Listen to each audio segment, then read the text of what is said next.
My brother framed me for drug dealing. My parents took his side, saying, he can't risk his career. A record won't hurt you. So I took brutal revenge. Sup, Reddit. So my brother tried to frame me for drugs to save himself. And my parents told me to be the bigger person and take the fall because a record won't hurt you. They had no idea what I was going to do next. I can 31 male. Work as a cell tower technician. The guys who climb those 400-foot towers you see along highways. Good money, stupid hours, and one ironclad rule. If you pop hot on a random drug test, you're gone. No second chances. No appeals. Just gone. Look, I'm not saying I'm a saint, but I am saying that when you work a job where one dirty test means you're unemployed, homeless, and blacklisted from an entire industry, you tend to stay squeaky clean. Like the hardest thing in my system is pre-workout and the occasional energy drink when I'm pulling doubles.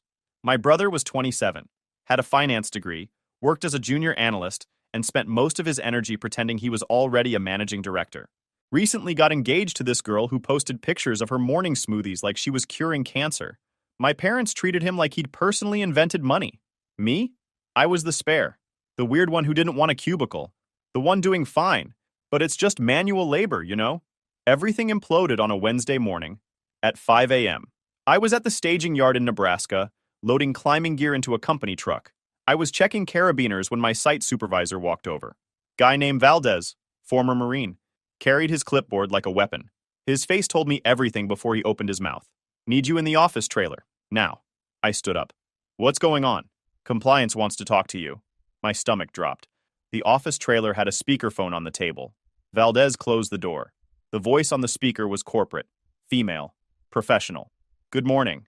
This is Corporate Safety and Compliance. I'm calling regarding an incident report filed through our anonymous safety hotline on Monday evening at approximately 10:34 p.m. Okay, I said. What incident? The report alleges observation of impaired behavior during safety-critical work activities, slurred speech, poor motor control, erratic judgment during your last tower climb. The words landed cold. What? Company policy requires immediate action on any reasonable suspicion report involving substance use. You'll be transported to a certified testing facility within the hour for a comprehensive drug screen. You're being placed on unpaid administrative leave pending results. I didn't smoke. Didn't pop pills. The closest I came to drugs was ibuprofen for my shoulders and knees, but none of that mattered. In my world, accusation was guilt until a plastic cup said otherwise. She kept talking. You'll remain on unpaid leave pending test results. Your site credentials will be suspended. A company representative will transport you to the testing facility. Questions? Yeah. Who made the report? Slight pause. That information is confidential to protect the integrity of our safety reporting system. So it's anonymous. We take all safety concerns seriously regardless of source. Valdez spoke.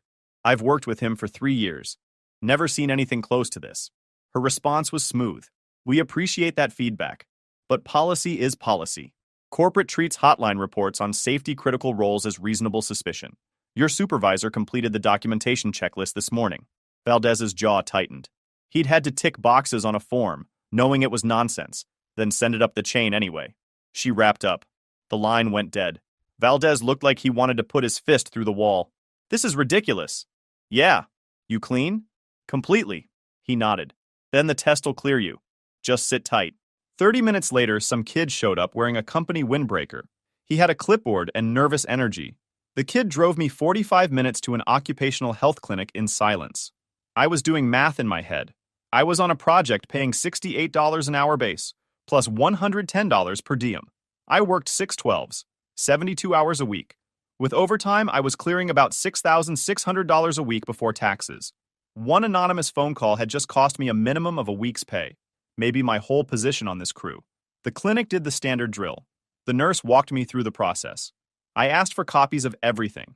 She raised an eyebrow, but printed them anyway. They sealed the sample, labeled it, and documented everything. Results in 3 to 5 business days, the nurse said.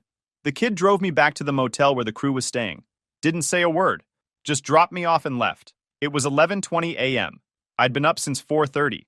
I was officially benched until further notice. I sat on the motel bed and pulled out my phone. 23 missed calls. 8 from my mom, 6 from dad, and 9 from my brother. Texts, too. Most were, call me back, and we need to talk, and are you okay? But one stood out. From mom. Please answer. It's not what you think. We can explain. I stared at the screen. We can explain. Which meant they already knew what happened. Here's what I knew. Monday night, 2 days before the test, my brother had shown up at my apartment unannounced. Around 9 p.m., looking stressed. He wanted to borrow my truck. Just need to move some stuff for her bridal shower, he'd said. I'd told him no. My truck was a 2018 Silverado, and the bed had $15,000 worth of climbing gear and equipment. I didn't lend it out. Ever. He'd looked wounded. Seriously, I'm your brother. And it's my truck. Rent a U-Haul. He'd shifted tactics. Can I at least hang out for a bit? She's having one of her moments. I need space. I'd been exhausted. I had a 4 a.m. departure. Fine, I'm going to bed. Lock the door when you leave. He'd sat on my couch scrolling his phone. I'd showered, crashed. When I left for work at 3:45 a.m., he was gone. Door locked. No note. I hadn't thought about it. Now? I was thinking about it real hard. Because my truck had been in the parking lot. Unlocked, because it was a gated complex. Alone with my brother for hours. I pulled up my texts and scrolled back. 3 weeks ago, he'd asked me about my drug testing schedule. How often do they actually test you? Like, is it actually random or is it on a schedule? I'd said, random means random, dumbass. That's the whole point. He'd laughed. Just wondering how they keep track of everyone. That conversation sat different now. I stared at my phone, and the rage started building. My phone buzzed. Mom again. I answered. She was already crying. Baby, are you okay? We heard what happened. How'd you hear? Your brother told us. He's so worried about you. Of course he was. Mom, I'm fine. I didn't do anything. We know, sweetheart. We know you didn't. We just want to help. Help with what? Longer pause. Come to dinner tonight. We need to talk about this as a family. She hung up before I could argue. My parents lived in one of those cookie-cutter suburbs. Beige everything. HOA-mandated lawn maintenance. My brother's BMW was in the driveway. Dad's Lexus, too. I walked in. Nobody said hi. Mom was in the kitchen stress-cleaning counters that were already clean. Dad was at the dining table with a yellow legal pad and his reading glasses. Polo shirt, slacks, problem-solver mode. My brother was on the couch, hunched over his phone, no eye contact. I stood in the doorway. All right, let's hear it. Dad looked up. Sit down. I'm good standing. He gave me that look. This is serious. Sit. I pulled out a chair. Saturday, crossed my arms. Mom turned around. Her eyes were red. She was wearing an apron even though there was no food cooking. Honey, she started, voice shaking, we need to discuss what happened. You mean the part where I got yanked off a job site and forced to take a drug test because someone filed a bogus report? That part? Dad jumped in. We know you're upset. I'm not upset, Dad. I'm unemployed without pay. There's a difference. You're on leave pending results. That's not unemployed. Same thing when you're not getting a paycheck. He waved that off. The test will clear you. That's not what we're worried about. Then what are we worried about? Heavy silence. Mom sat down across from me, folded her hands. We're worried about your brother. I laughed. Not a fun laugh. Of course you are. Dad leaned forward. He made a mistake. A serious one. But it's fixable if we handle it correctly. What mistake? More silence. Mom looked at Dad. Dad looked at my brother. Finally, Mom spoke. Voice barely above a whisper. He was holding something for a friend. He panicked. He needed somewhere the cops wouldn't look if things went sideways. The words landed. So he put it in my truck. Nobody denied it. I leaned back. Let me make sure I understand this correctly. He had drugs. He was worried about getting caught. He decided the safest place to hide them was in my truck. The truck I use for work. The truck that goes through federal facility checkpoints. The truck that's part of a career with mandatory random drug testing. And then he called in a tip to get me pulled off site, probably hoping I'd get searched or the company would send security to check my vehicle. Mom was crying now. He didn't think. No kidding, he didn't think it through. Dad's voice went sharp. Watch your tone. Or what? You'll frame me harder? Nobody framed you, Dad said. I looked at my brother directly. Did you make the call? He didn't answer. Did you file the report to my company? He finally looked up. His eyes were wet. I didn't think they'd actually test you, he said, voice cracking. I thought it would just go into some system and disappear. You thought wrong. Mom reached across the table. I pulled back. He made a mistake, she said. A terrible mistake. But he's your brother. He tried to frame me. Dad shook his head. If the investigation continues, if they start asking questions about the origin of that tip, it could trace back to him. He has a career. He's engaged. He has a future that can't afford complications. And I don't? Dad didn't hesitate. Your job is physical labor. You'll find another tower to climb. He's building a professional career. He's in finance. One mark on his record and everything he's worked for disappears. There it was. Mom jumped in. Her parents are old money. They have standards. If this comes out before the wedding, they'll pull their support. We co-signed on his condo. If he loses his job, we lose the property. They weren't just protecting my brother. They were protecting their investment. So, what are you asking me to do? Dad pulled off his reading glasses, rubbed his eyes. We're asking you to take responsibility. I laughed. Responsibility for what? I didn't do anything. We know that.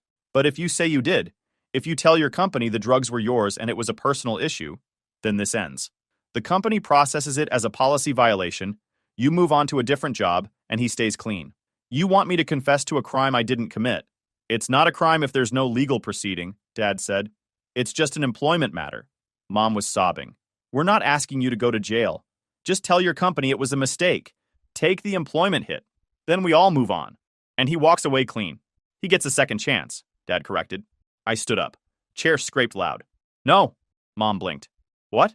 No, I'm not doing it. Dad stood too. You're being selfish. I'm being selfish? I'm the one who got set up. You're his brother. And he tried to frame me. My brother finally spoke, voice small. Why are you being like this? I said I'm sorry. I turned to him. He wasn't sorry. He was scared. You're sorry you got caught. You're not sorry you did it. Mom stood up. Enough, both of you. She looked at me. Please, she said, voice breaking. Please just do this for us. For your brother. Be the bigger person. The bigger person? You've always been the resilient one. The one who handles things. He needs you. He needs consequences. Dad's voice dropped. If you don't help him, we'll have to find another solution. Good luck with that. I turned to leave. Mom grabbed my arm. Where are you going? Anywhere but here. We're not finished talking. I pulled free. Yeah, we are. My brother's voice followed me. You're really going to let them ruin my life? I stopped at the door, turned back. I'm not letting anyone do anything. You ruined your own life. I'm just refusing to take the blame for it. Dad's voice sharp. You walk out that door, you're on your own. I stopped, hand on the doorknob. I've always been on my own, Dad. You just didn't notice because I never asked you for anything. I left. Behind me, Mom started wailing. Dad was saying something about stubborn and ungrateful. My brother was crying, asking what he was supposed to do now. I didn't have an answer for him. That was his problem. The first thing I did after leaving that family ambush was call a lawyer. Not HR, not a friend. A criminal defense attorney. Found one through a quick search. His voicemail said he handled drug cases and false accusations. Bingo. I left a message. He called back 20 minutes later. You retained yet? Not officially. Then let's keep this general until you sign the paperwork. What happened? So I walked him through it. The failed test. My brother showing up Monday night with his sob story. The family meeting where they all ganged up on me. The whole, just take the fall for your brother pitch. He didn't interrupt once. When I finished, dead silence for maybe 3 seconds. All right, if you want me on this, sign the retainer I'm sending tonight. Until then, here's what you do. Don't talk to your family. Don't drive that truck. Screenshot anything they send you. And when the cops show up, when, not if, you say one sentence, I want my attorney present. Not, I think I need a lawyer. Not, maybe I should call someone. Those exact words. Then you shut up and call me, got it? Got it. Good. Sign that retainer. We're getting ahead of this before your idiot brother makes it worse. Signed it an hour later. $2.5 grand just to get started, but honestly, best money I ever spent. Because Wednesday night, same dang night as the family meeting, someone knocked on my motel room door. Looked through the peephole. 2 cops in uniform. One of them had his hand hovering near his belt like he expected trouble. Oh, you've got to be kidding me. I opened the door halfway and stepped outside. Pulled it shut behind me. Evening. The older one spoke first. Stocky guy, late 40s, mustache that screamed, I peaked in high school football. You my name? Yeah. Got a call that you've been keeping controlled substances in a white Silverado. Work truck registered to a telecommunications company. Mind if we ask you a few questions? I want my attorney present for any questioning. The older cop's eyebrows shot up. His partner, younger guy, clean cut, shifted like I'd just said something in a foreign language. You're not under arrest, the older one said, voice all friendly now. We're just following up on a tip. I stood there, said nothing. Look, the older one tried again. If you've got nothing to hide, this'll take 2 minutes. Just want to make sure everything's cool here. Still nothing from me. The younger cop stepped in. We understand you drive a work truck. That the white Silverado in the lot? Didn't answer. Mind if we take a quick look in your truck? He asked it like he was asking to borrow a lighter. No. The older cop cocked his head. No, we can't look, or no, you don't mind. I don't consent to any searches. The younger cop shot the older one a look. His jaw tightened. Sir, if you're not involved in anything illegal, there's no reason to refuse. I'm not answering questions without my attorney. The older cop let out this long breath through his nose. Annoyed. Good. All right, don't leave the area. He caught himself. We'd appreciate if you stay available in case we need to follow up. Am I being detained? No. Cool. Going back inside then. Opened the door, stepped through, closed it. Locked it. Stood there with my back pressed against the door, heart hammering like I'd just run a marathon. Tried to remember their badge numbers. Couldn't. Too focused on keeping my voice steady and not saying the wrong thing. Got a look at the older one's nameplate, but the porch light was garbage. Didn't matter. I had the time, the description, what they said. Could hear them outside talking. Couldn't make out the words, but the vibe was definitely irritated. About a minute later, footsteps walking away. I pulled out my phone and called my lawyer. Rang 4 times. They already came? He answered. Yep, 2 uniforms. Said they got a call about drug activity. Asked to search my truck. I said no. Told them I wanted my attorney present. They bounced. Perfect. You did everything exactly right. Did they say who tipped them off? Nah, but we both know it was my brother. Probably. Doesn't matter though. What matters is you didn't give them squat. No consent, no statements, no explaining yourself. They'll either come back with a warrant or they won't. If they do, we handle it then. So what now? Same as before. Don't talk to your family. Don't drive that truck. Document everything. I'm sending you a form. Write down everything that just went down. Time, names, badge numbers if you caught them. Exactly what they said. Exactly what you said. Email it to me tonight. All right. And listen, your brother just took this from a family mess to attempted criminal framing. That's a huge escalation. He's panicking, and panicked people do really dumb things. We're gonna stay ahead of it, but you gotta stay sharp. No heroics, no confrontations, just do what I tell you. Will do. Good. Send me that write-up. I'll hit you up tomorrow. Click. Sat down on the bed and started typing. Time, 8:47 p.m. 2 uniforms, 1 older, 1 younger. What they said, what I said. Everything. Finished and emailed it. Police contact, Wednesday 8:47 p.m. Then just sat there in the dark, phone in my hand. My brother wasn't just trying to save himself anymore. He was trying to burn me. And he was sloppy about it. Called the cops before he had his story straight. Gave them just enough to send uniforms, but not enough for a warrant. Sloppy and strategic. The worst combo. But he didn't count on one thing. I didn't panic. Didn't let them in. Didn't explain. Didn't hand over anything. Did exactly what my lawyer told me to. And now I had documentation. A paper trail. A criminal defense attorney already 10 steps ahead. My brother wanted to play this game? Fine. But we weren't playing on his terms anymore. Tuesday morning, my company's lab results came back. HR called. Same woman from before. Your test results are negative across all panels. You're cleared for immediate return to duty. When's the next rotation? Valdez's crew has a Montana site starting Monday. You're back on the roster. What about the report? It's been classified as unfounded. No disciplinary action on your record. She paused. I'm also required to inform you that retaliation against anyone who files a safety report, even an unfounded one, is a violation of company policy and grounds for immediate termination. There it was, the legal CYA. Understood. I wasn't planning retaliation, I was planning documentation. Big difference. Your credentials will be reactivated by the end of business Thursday. You'll have full access by Monday morning. Thanks. She hung up. Crisis over. Mostly. I sat there for maybe 10 minutes, staring at my phone. Clean test results. Job secured. Record clean. My brother had tried to destroy me and failed, but he was still out there, still dealing, still using my truck as his stash spot for all I knew. I pulled up the non-emergency number for the local police. Hit call. Police department, how can I help you? I need to report drug possession. I have specific information about someone who may be transporting controlled substances. Okay, what's your name? I gave it to her. And your callback number? This one. Who are you reporting? My brother. What makes you believe he has controlled substances? He admitted to me he's been stashing drugs in my vehicle without my knowledge. He also admitted he made an anonymous report to my employer to get me drug tested when things got hot. There was typing on her end. Do you know what he drives? Silver Audi A4. I have the plate number. Go ahead with the plate. I rattled it off. She made me repeat it. Do you know where he is right now? I'm not with him. I'm at my apartment. But he usually leaves his condo around this time and heads downtown to his office. Route 7 is his normal way in. Have you seen drugs in his car or on his person? No. I'm going off what he told me. I'm calling because he tried to push this onto me and I want it documented. Okay, we'll have an officer follow up. If we need a formal statement, someone will contact you. Stay available at this number. All right, she hung up. I didn't know if that went anywhere or if it just got filed into some black hole. 2 hours later, my phone rang. Unknown number. This is Officer Martinez with the police department. Am I speaking with the person who called about your brother? Yeah. All right. We located a silver Audi matching the plate you provided.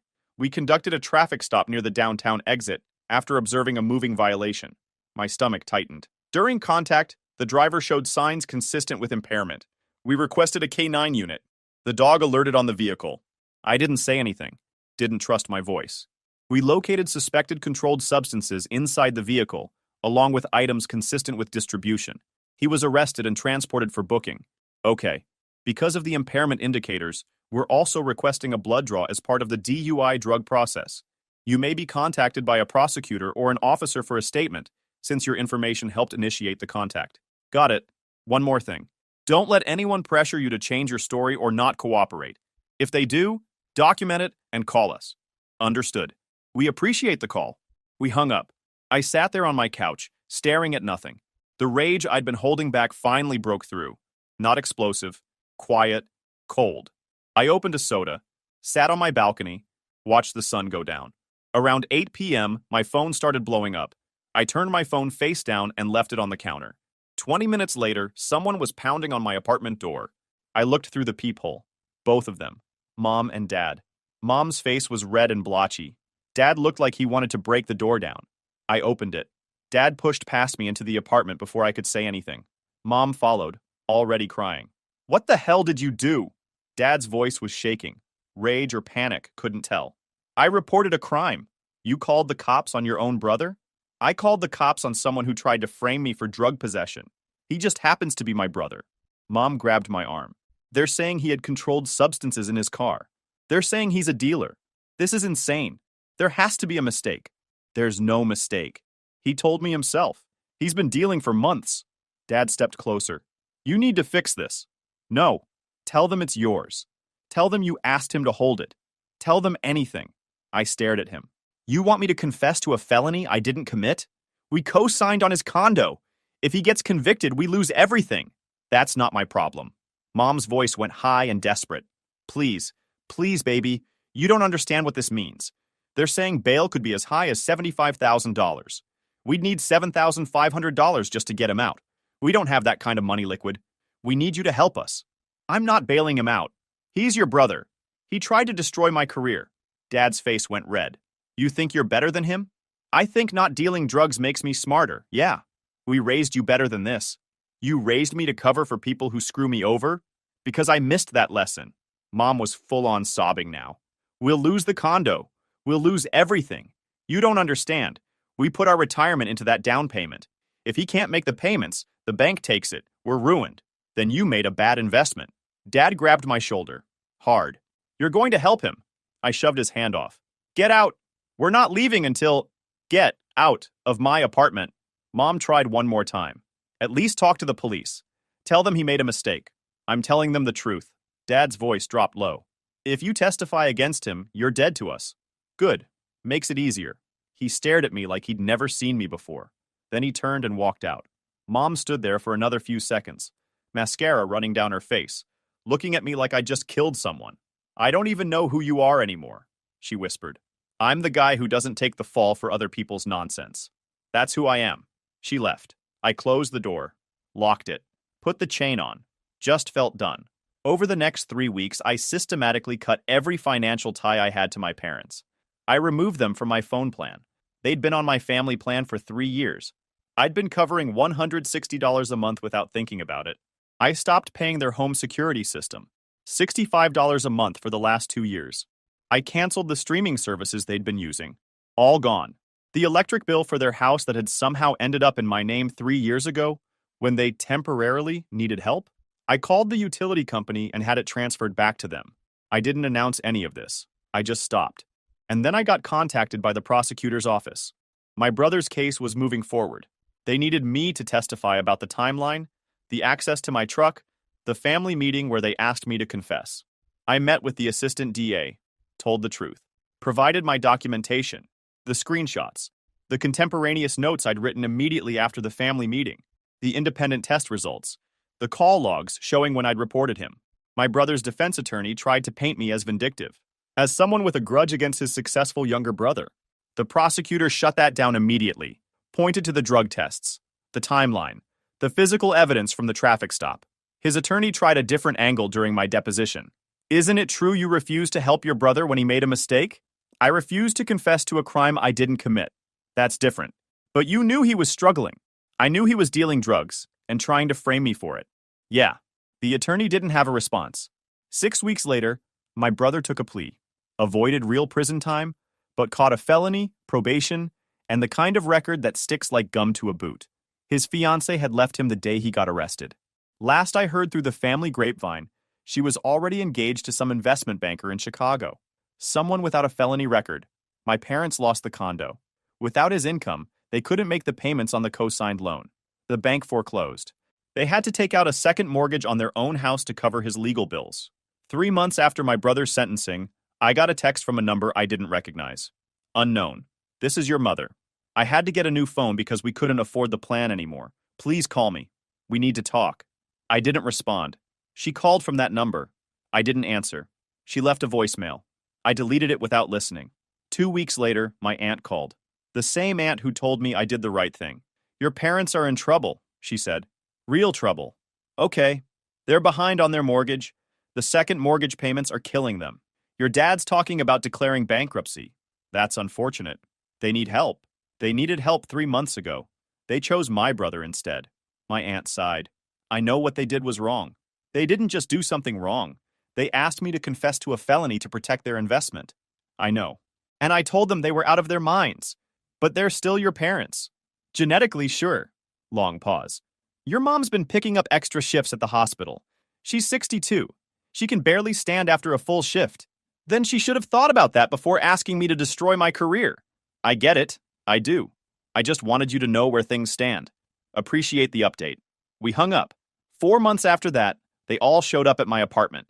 Not separately. Together. Like they'd planned it. I was home on a rare weekend off when the gate buzzer rang. Security. You have visitors. Your parents and your brother. I almost told security to turn them away. But then I thought about it. They drove all the way here. They coordinated schedules. This was going to be good. Let them through. 5 minutes later, there was a knock on my door. I opened it. All 3 of them standing there. Mom, Dad, my brother. Mom looked like she'd aged 10 years. Dad's Lexus was gone. They'd pulled up in some beat-up Honda Civic that had to be 15 years old. My brother looked thin, hollow, like someone who'd spent 6 months on probation, realizing nobody was hiring felons. Can we come in? Mom asked, voice already shaking. I stepped aside. They filed in. Nobody sat. This wasn't a social visit. Dad cleared his throat. We came to apologize. I leaned against the kitchen counter, crossed my arms. Okay, apologize? Mom started crying immediately. We're so sorry. What we asked you to do was wrong. We were scared. We weren't thinking clearly. You were thinking clearly. You knew exactly what you were asking me to do. Dad jumped in. We made a mistake. A terrible mistake. But we're your family. We're asking you to forgive us. Forgive you for what? For trying to ruin my career? For asking me to confess to a felony? Which part? My brother spoke for the first time. I know I messed up. I know what I did was unforgivable. But I've been through hell. I've had time to think about everything. I'm different now. You're different because you got caught. His face crumpled. That's not fair. You keep using that word. Nothing about this situation is fair. Mom stepped forward, reaching for my arm. I pulled back. Please, she said. We need your help. We're going to lose the house. The bank is threatening foreclosure. Your father's retirement fund is gone. We used it all for his legal bills and the condo payments. Sounds like you made some bad investments. Dad's jaw clenched. This isn't a joke. You're right. It's not. It's consequences. We're your parents. We raised you. We fed you. We put a roof over your head for 18 years. and I've been on my own ever since. Never asked you for a dime. Mom was sobbing now. We don't have anyone else to turn to. The bank won't work with us. We need around $47,000 to avoid foreclosure. We'll lose everything. You already lost everything. You just haven't accepted it yet. My brother moved closer. I'll pay you back, I swear. Once I'm back on my feet, you're a convicted felon with no job. You're not getting back on your feet. I'll find something. You'll find minimum wage work if you're lucky. And even that's going to be hard with a drug conviction. Dad's voice went cold. So that's it? You're just going to watch us lose our home? I'm living my life. You're the ones who showed up here. Mom grabbed my hand before I could pull away. Please, I'm begging you. We'll sign papers. We'll put it in writing. We'll pay you back with interest. You can't afford interest. You can't afford the principal. You're broke. She sat down right there on my floor, just collapsed into herself, crying. I looked down at her, then at Dad, who was staring at the wall, then at my brother, who looked like he wanted to disappear. Get up, Mom. She didn't move, just kept crying. Get up! She stood slowly, wiping her face with her hands. I walked to my desk, pulled out my checkbook. If they tried to spin this later, I wanted something in writing they couldn't twist. I wrote a check, put family assistance on the memo line, took a photo with my phone before I even ripped it out. I handed it to Mom. She looked at it. Her face went white. $1? That's my contribution to your situation. $1. Because you're right, you did raise me for 18 years. So here's $1 for your trouble. Now you can say I helped. Dad's face went red. You smug. Don't. You don't get to be angry. You came here begging and I gave you what I thought you deserved. $1. That's the value I place on people who tried to destroy my life to save their investment. Mom was staring at the check like it might change if she looked long enough. My brother's voice was quiet. We drove 4 hours to get here. Then you wasted 8 hours round trip. Dad stepped forward. You know what? We don't need your money. We'll figure it out ourselves. No, you won't. You've been riding his supposed success for years. You co-signed his condo because you wanted to brag about it. You paid his legal bills because you were protecting your own reputation. You didn't come here for help. You came here because you finally realized nobody else is going to bail you out. Mom crumpled the check, threw it at me. It bounced off my chest. I hope you're happy, she said, voice breaking. I hope you feel good about yourself watching your family suffer. I sleep great, actually. Full 8 hours. No guilt, no stress. We're sorry, she screamed. How many times do we have to say it? You're not sorry for what you did. You're sorry it didn't work. There's a difference. My brother moved toward the door. This was a mistake. We shouldn't have come. Finally, something we agree on. Dad followed him, stopped at the door, turned back. When we lose the house, when your mother and I are living in some apartment barely making rent, that's on you. No, Dad, that's on you. You made the choices. I'm just not paying for them. You're going to regret this. The only thing I regret is not cutting you off sooner. He left. My brother followed. Mom stood there for another moment, staring at me like I was a stranger. I don't even recognize you anymore, she said. Good. The person you knew was your backup plan. I'm not that person anymore. She walked out. I closed the door behind them, picked up the crumpled check from the floor, smoothed it out, took a picture of it, saved it to my phone under receipts. My phone buzzed an hour later. Text from Mom's new number. Mom, you're making a huge mistake. We're family. Family helps family. I typed back one sentence. Me. Family doesn't frame family for felonies. I blocked the number. Then I blocked Dad's number. Then I blocked my brother's. 3 months later, my aunt called again. They lost the house, she said. They're moving into a 2-bedroom apartment in a cheaper area. Your mom's working full-time at the hospital. Your dad's doing contract work where he can find it. Okay. I thought you should know. Thanks for the update. We hung up. My brother tried adding me on social media from a new account. I blocked it. Eventually, they all stopped trying. If you enjoyed this video, please hit that subscribe button. It really helps the channel and help us bring you more and better stories. Thanks. On my 17th birthday, my parents kicked me out, so my pregnant sister's boyfriend could move into my room. I posted everything online, the truth blew up, and now my grandparents cut them off and gave my aunt custody of me. Hey Reddit, my parents kicked me out on my 17th birthday to make room for my sister's boyfriend and their baby. Thought I was done with them, but turns out they weren't done with me. Let me take you back to where it all started. My name's Ethan. I turned 17 this morning. It's just the 4 of us at home. Me, my parents, and my older sister Zoe. She's 23 and pregnant. Her boyfriend Chris has basically moved in already. My parents treat him like part of the family, which is kind of funny since they barely treat me like I am. I woke up thinking maybe they'd at least say, "Happy birthday." No presents, just words. The kitchen was quiet except for the hum of the fridge. Dad sat at the table with his laptop. Mom scrolled on her phone. No cake, no morning birthday boy. Dad cleared his throat. "Ethan, sit down for a sec." That tone, serious and rehearsed, told me this wasn't good. He closed the laptop and folded his hands. "So, Chris lost his apartment lease. Since Zoe's due soon, we thought it'd be best if they both stayed here for a while." I waited for the "so what" part. Mom jumped in. "We're thinking it might be easier if you stay at Aunt Lisa's for a bit. You've always liked it there." I blinked. "Wait, what do you mean stay there?" Dad met my eyes. "Just for a few months. They need the space. You're getting older. It's time to be independent." "Independent? I'm still in high school." "You have a guest room," I said. "Why can't they use that?" Dad sighed, like I was the unreasonable one. "Chris will need a proper room, and the guest room will be for the baby. It just makes sense." I stared at them. "So you're kicking me out for them?" Mom said softly. "You'll be with family, Ethan." "Yeah, someone else's family," I muttered. Dad's tone sharpened. "Stop being dramatic. You'll still have everything you need. We'll cover your expenses. You just can't stay here right now." That line stuck, like it was nothing to throw me out on my birthday. Zoe came in then half asleep, wearing an oversized hoodie. "What's going on?" Dad told her. "We're moving Ethan to Lisa's for a while, until the baby's here." Zoe's eyes widened. "Wait, what? I didn't ask you to do that." Mom said, "Honey, it's easier this way. You need peace, and Chris needs space." Zoe looked at me. Guilty, maybe. But then Chris walked in behind her. Same hoodie style, messy beard, that smug grin he always had. He leaned against the wall, arms crossed, saying nothing, but his face said everything. That was it for me. I pushed my chair back. Fine. Whatever. Happy birthday to me. Upstairs, I started packing. I didn't even know what to take. Some clothes, my console, my guitar, a few notebooks. The bookshelf I built last summer stood against the wall, dusty and crooked. I stared at it, realizing they'd probably give it to Chris. I found a cracked photo frame under my desk. Me and Zoe at a carnival years ago. We looked like a normal brother and sister then. I packed it without thinking. Downstairs, the TV was on, but no one was watching. The washer buzzed in the laundry room.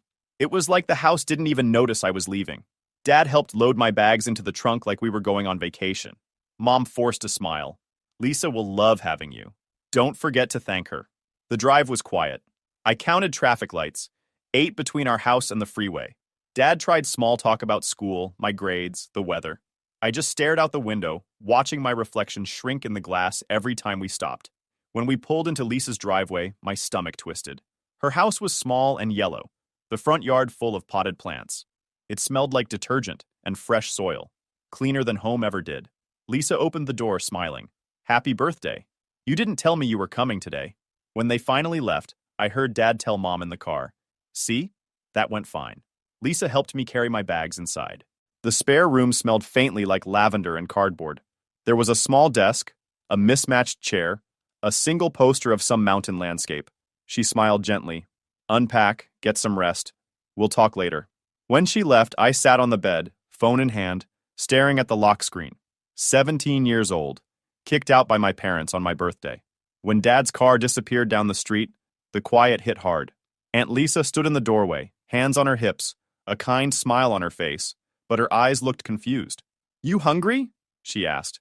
"Not really," I said, though my stomach was empty. She went to the kitchen anyway. "I'm making tea. Sit with me for a bit." The kitchen smelled like cinnamon and lemon cleaner. A small radio played a soft pop song in the background. She leaned on the counter, watching me. "So," she said slowly, "your mom said this was your idea, that you wanted a little space." I froze.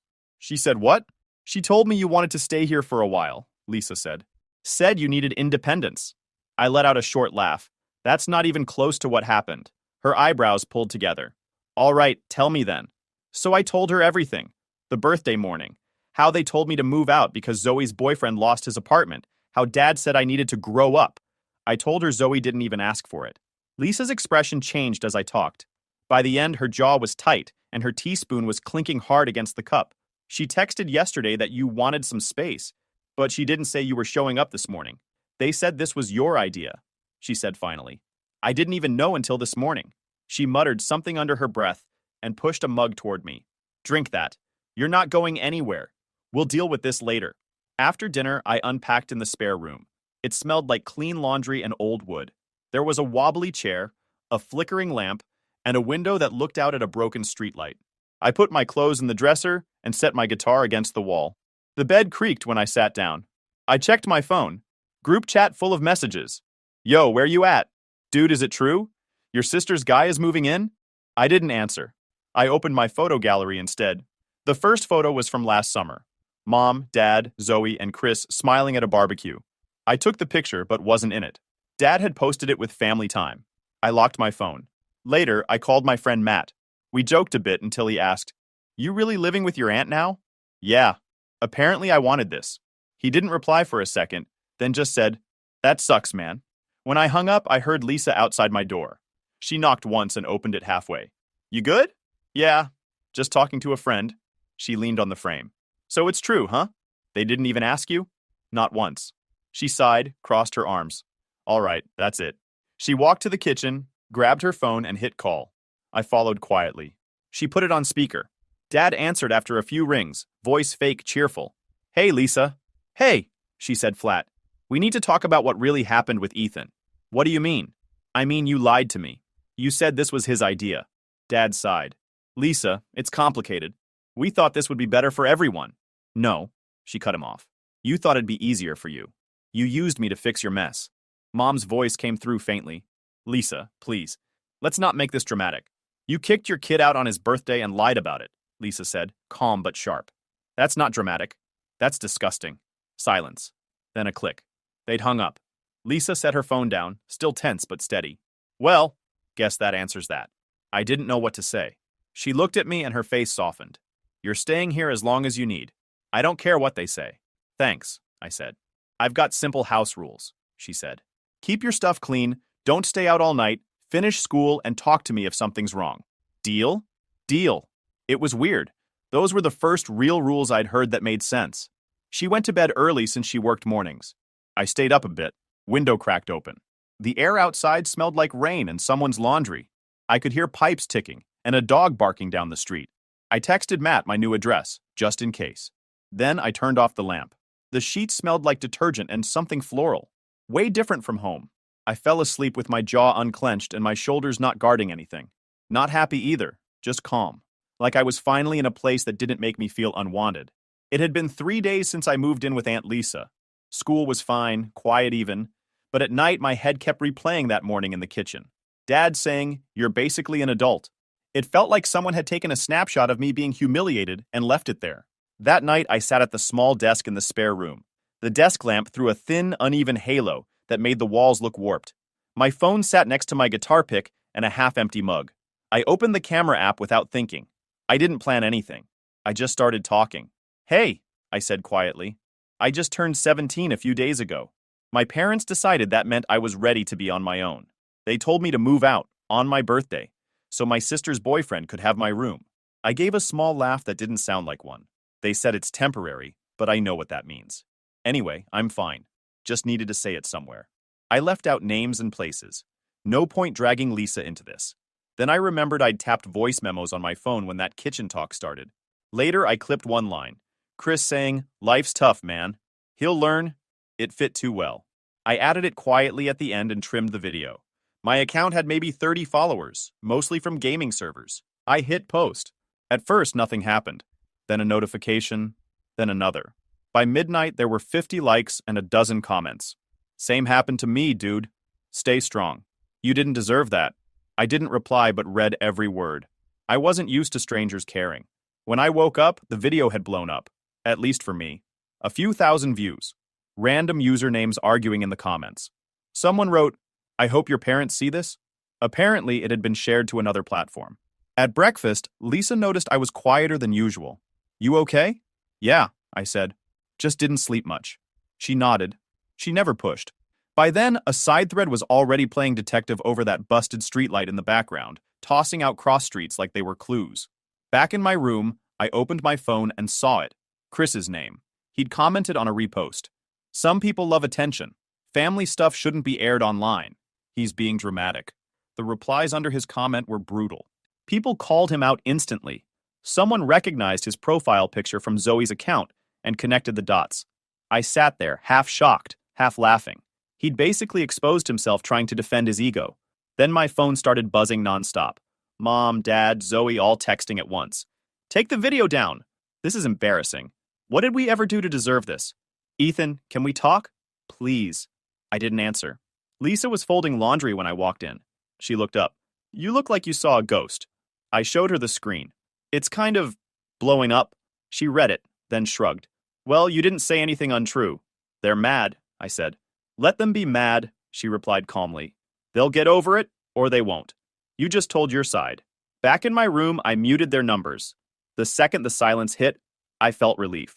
My phone kept lighting up with notifications. I didn't know half the usernames, but a few stood out. My mom did the same. You're not alone, dude. You're better off. Trust me. By evening, I stopped checking numbers and just scrolled slowly. It wasn't about going viral. It was weirdly comforting proof that I wasn't crazy or oversensitive like Dad always said. Around 2 a.m., I was still awake, lying on my side with my phone on the nightstand. The blue light from the screen made the walls glow faintly. A new message popped up from Zoe. Please just call me. I need to explain something. I stared at it but didn't type back. I wasn't ready. Then another message came through from an unknown number. The preview showed only the first words. Chris, you think you're smart? You made things worse for everyone. I blocked the number without opening it. When I finally put my phone down, the room was dark except for the faint orange street lamp outside. I could still hear the hum of the heater and a dog barking in the distance. It hit me that I'd changed everything with one short video. I wasn't sure if it was brave or stupid, but for once I didn't care what they thought. I turned the phone face down. The faint glow reflected off the desk and faded as the notification stopped. That was the first night I didn't feel like I'd been replaced. Just heard. By the next morning, everyone at school had seen the video. I could tell from the looks people gave me, half curious, half sorry. A few nodded like they didn't know what to say. I just nodded back, pretending it didn't bother me. Matt found me at my locker. Dude, that thing's everywhere, he said. My cousin saw it on her feed. Yeah, I know, I said. He lowered his voice. Your parents text you? They won't stop calling. I'm not answering. Classes dragged, but it felt normal enough, until the final bell. I walked outside, backpack slung over one shoulder, and froze. My parents were waiting at the main gate. Dad had his arms crossed. Mom held her phone tight like she'd been pacing. Even from a distance, they looked angry. Matt saw them too. You want me to stay? Yeah, I said. Just in case. We walked over. A couple of friends followed without being asked. When my parents spotted me, they headed straight our way. Ethan, Dad called, voice sharp. We need to talk. Now. I stopped. What do you want?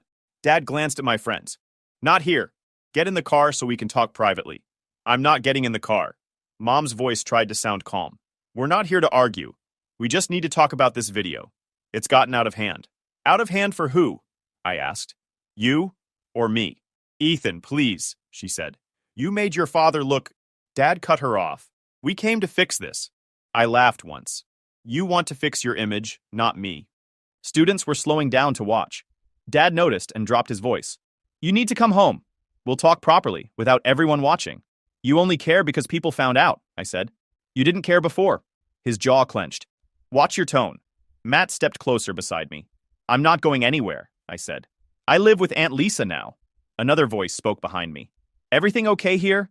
It was Mr. Jacobs, the school counselor. He must have seen from his window. Dad tried to smile. Everything's fine. Just a family discussion. Mr. Jacobs looked at me. Ethan? I'm fine, I said. But I don't want to go with them. Mr. Jacobs nodded. Then you don't have to. If you'd like, we can talk in my office. Dad's jaw tightened. That's not necessary. It's up to Ethan, Jacobs said. Mom forced a smile. Maybe we can all talk together. No, I said. Mr. Jacobs stayed nearby, just watching. Dad sighed hard. You're making this harder than it needs to be. Come home for one evening. We'll talk like a family. I already have a home, I said. You made me leave the last one. Mom whispered, You're being cruel. I was kicked out on my birthday, I said. And I'm cruel. She looked down. Dad shifted uncomfortably, as a few students lingered nearby. He spoke again, quieter. If you want to stay with Lisa, fine. But that video has to come down. It's humiliating. No, I said flatly. It's the truth. Ethan, enough. Then stop pretending this is about me. You're just embarrassed. The air went heavy. Even the traffic noise faded. Dad tried again. Just 10 minutes in the car. That's all I'm asking. I stepped back. No, I'm done.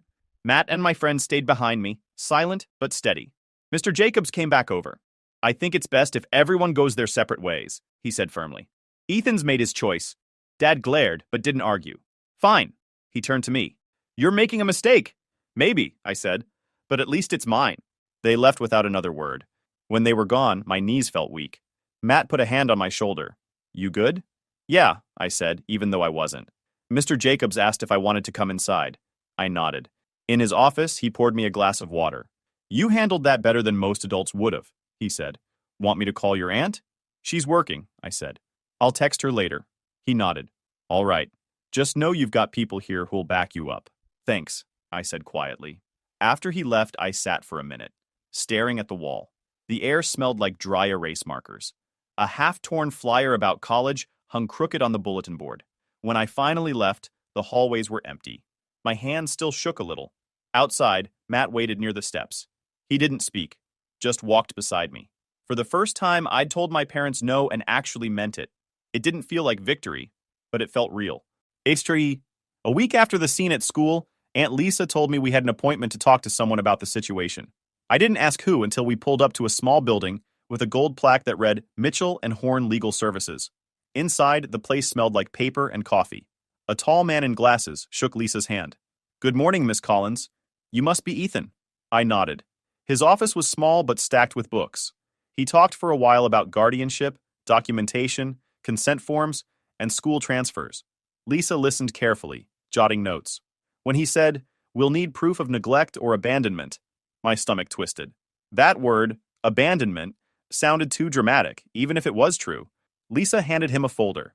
I caught sight of printed texts from Dad, screenshots, even copies of school emails from Mr. Jacobs. She'd already gathered everything. The lawyer looked impressed. You're organized. That'll help. Lisa smiled slightly. I'm not letting them mess this up again. I stayed quiet, only answering direct questions. How long I'd lived there, if I felt safe. How often my parents contacted me. When we finished, he said, if your parents push back, it could take time. But you're doing the right thing by keeping records. On the drive home, I asked, you think they'll fight it? She kept her eyes on the road. Knowing your father? Probably. That's why we're getting ahead. Back home, her phone buzzed nonstop. She handed it to me. Dad's texts were long. You don't need to make this into a circus. Family doesn't take each other to lawyers. You're poisoning him against us. Moms were shorter. Why are you doing this? He's still our son. You can't just take him. Lisa scrolled through, calm as ever. Then she took screenshots and emailed them to herself. They can text all they want. I'm saving everything. I hesitated. Maybe I should go somewhere else till they cool off. Her tone snapped firm. No, you're not moving again. You didn't do anything wrong. Something about how she said it hit me. Like she actually saw the difference between being a problem and being blamed for one. That night, after dinner, I got a text. From Zoe. I didn't know about the birthday thing until someone sent me your video. I really need to talk to you. Please. I stared at it, then typed back, where? She sent a cafe name downtown. Lisa asked if I wanted her to come, but I said no. I'll text if anything weird happens. The cafe smelled like burnt espresso and vanilla syrup. Zoe was already there, sitting by the window. She looked exhausted, dark circles under her eyes, one hand on her stomach. When she saw me, she smiled faintly. Hey. For a while, neither of us spoke. Then she said, I didn't know they told you to leave that day. They told me you wanted to live with Lisa for school. I nodded. They told her the same thing. Her eyes widened. They did? Yeah. They lied to everyone. Zoe rubbed her forehead. I should have known. I believed them because they said I shouldn't stress. I thought staying out of it was better than making it worse. You believed them your whole life, I said. She paused, then nodded. You're right. After a moment, she said quietly, I know I wasn't a good sister. I let them treat you like you didn't matter. I thought ignoring it was safer. I didn't respond right away. I'm sorry, Ethan, she said finally. Really? I don't need a big apology, I said. Just be honest from now on. I will, she said. I also need to figure out what I'm doing with Chris. Things are complicated. I didn't ask. I already had an idea. She looked up again. You okay with Lisa? Yeah. It's the first time I feel like someone actually wants me there. Her eyes watered. Good. You deserve that. We talked a little longer, about the baby, school, how fast everything fell apart. Before leaving, she said, "Thanks for meeting me. I was scared you wouldn't." "I almost didn't," I admitted. She gave a small, sad smile. "Fair enough." When I got home, Lisa was at the kitchen table surrounded by papers. She looked up. "How'd it go?" "Better than I expected," I said. "She didn't know what they did." Lisa nodded. "I figured. Your sister's not mean, just blind when it comes to them." I sat down across from her. She wasn't angry, just focused, calm in a way I'd never seen an adult be during a family mess. Her phone buzzed again. She ignored it. "Let them talk," she said. "We'll keep doing the right thing." For the first time, that actually sounded believable. It was late Friday night when my phone started buzzing. I was sitting on the couch next to Aunt Lisa, half watching some reality show rerun while she sorted bills. The caller ID said Zoe. Lisa looked up. "You gonna answer?" "Yeah," I said, swiping the screen. "Hey." Her voice was shaky. "Are you busy?" "No, what's wrong?" She exhaled hard. "Chris, I just heard something and I can't stop shaking." I stood up and walked into the kitchen for privacy. "What happened?" She hesitated. "He was on a call with one of his friends. Didn't know I was in the hallway. He was laughing, bragging actually, that he convinced Mom and Dad to send you away so we could settle in properly before the baby." My grip tightened on the counter. "He what?" "Yeah," she said quietly. "He said you were dead weight and that Mom and Dad agreed it was better to get you out early so there'd be less drama later." For a few seconds, I didn't know what to say. "So it wasn't even them. It was his idea?" "He pushed for it," she said. "They went along with it." There was a pause. I could hear her breathing fast. Then, in the background, Chris's voice shouted something muffled, probably asking who she was talking to. "Is he there right now?" I asked. "Yeah," she whispered. "He's mad because I confronted him. He said it's not a big deal that you'd move out eventually anyway. He doesn't even think he did anything wrong." Then I heard his voice clearly, louder this time. "Zoe, stop making a scene. He's fine. He's living like a king at your aunt's." I didn't say anything. The call was still live, and I could hear the argument unravel on the other end. "Chris, you're disgusting," Zoe snapped. "You talked my parents into kicking my brother out because you wanted more space?" He laughed. "I was being practical. You were 8 months pregnant. He's a kid. He'll survive." There was a thud, like a chair hitting the wall. Zoe shouted, "Get out! I mean it. Pack your stuff and go." "Seriously? You're throwing me out now?" "Yes," she said. "Now." There was rustling and muttering, then the sound of a door slamming. When the noise stopped, Zoe spoke again, voice small but clear. "He's gone." I stayed silent, trying to catch up to what just happened. "He stuffed a few shirts in a duffel and texted my parents. By morning, he was sleeping on their couch. Just until he finds a place," Mom said. "Of course they drove him everywhere after that." She sighed. "You were right about him, Ethan. I should have seen it. He's selfish. He used all of us." "You don't need to explain," I said. "I kind of figured that out a while ago." "I'm so sorry," she said, "for not believing you, for letting him treat you like that." "It's fine," I said softly. "Just focus on you and the baby. You don't deserve that kind of stress." "Neither did you," she said. The line went quiet for a moment before she added, "I'm staying at a friend's tonight. I'll figure the rest out later. I just needed to tell you what really happened." "I'm glad you did," I said. "Thanks for picking up," she whispered, then hung up. I stood there for a bit, staring at the black screen. My chest felt tight, not angry tight, just heavy. When I walked back into the living room, Lisa muted the TV. "Everything okay?" I told her what happened. Every word. Her expression didn't change until I got to the part about Chris bragging. Then she shook her head. "Unbelievable. Some people just have no shame." She leaned back in her chair, arms crossed. "You know what? Good for your sister for kicking him out. Maybe now she'll finally see your parents for who they are." "Yeah," I said quietly. She got up and patted my shoulder. "You want tea?" I nodded. While she filled the kettle, my phone buzzed again. This time it wasn't Zoe. It was a number I didn't recognize but looked familiar. I answered cautiously. "Ethan?" It was Grandpa. His voice was calm but serious. "Hi, son. Your aunt told us a bit of what's been going on. We just wanted to hear from you directly." I swallowed. "Yeah, it's been a lot." Grandma's voice joined in softly on speaker. "We're very sorry, sweetheart. We didn't know how bad things had gotten." I sat down at the table. "It's fine now. I'm staying with Aunt Lisa." "She's been great." "That's good," Grandpa said. "We're disappointed in your parents." "Deeply. We talked to them earlier today, and it wasn't pleasant." My heart sped up. "You did?" "Yes," Grandma said. They tried to justify it, but there's no excuse. We told them until they can treat you with basic respect, they won't be hearing from us. I didn't know how to respond, so I just said, thanks. Grandpa cleared his throat. We want you to focus on school.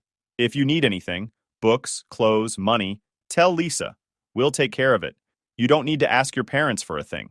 I appreciate it, I said, voice low. Grandma added, and don't answer their messages if they start up again. You don't owe them conversations right now. I wasn't planning to. They both chuckled lightly, trying to lift the mood. Then Grandpa said, we're proud of how you've handled all this. You've shown more maturity than they have. That one hit different. I mumbled a thank you again, then said goodnight. When I hung up, Lisa set a mug of tea in front of me. They called you? Yeah, I said. They told me they talked to my parents, and they're helping with stuff if I need it. Lisa smiled faintly. Told you good people stick around. The loud ones just make noise. I nodded, wrapping my hands around the mug. The warmth felt grounding.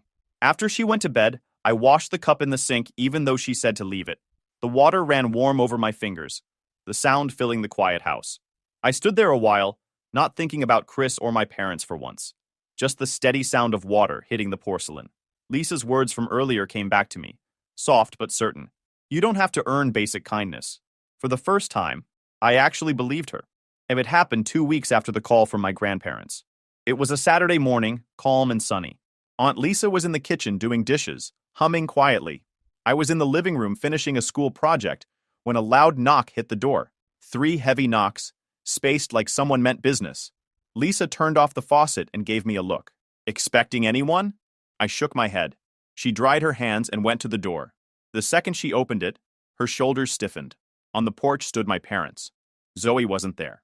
Behind them, on the sidewalk, Chris leaned against their car with his arms crossed, pretending not to listen. He had been crashing at my parents' place since Zoe threw him out. They'd all gotten out of the same car, like this was some kind of field trip. Mom started first, voice shaky but angry. Lisa, we need to talk to our son. Lisa didn't move from the doorway. Then talk here. Dad's jaw tightened. We're not doing this on a porch. Tell him to come outside. I stepped into the hallway where they could see me. I can hear you fine from here. Mom's eyes flicked to me, softening just a little. Ethan, honey, can we please come in? This isn't the kind of thing we should talk about in public. Lisa's tone stayed calm. You can say whatever you need to say right there. Dad's voice rose. This isn't your business, Lisa. This is between us and our son. She didn't flinch. The second you dropped him off here, it became my business. He exhaled through his nose and turned back to me.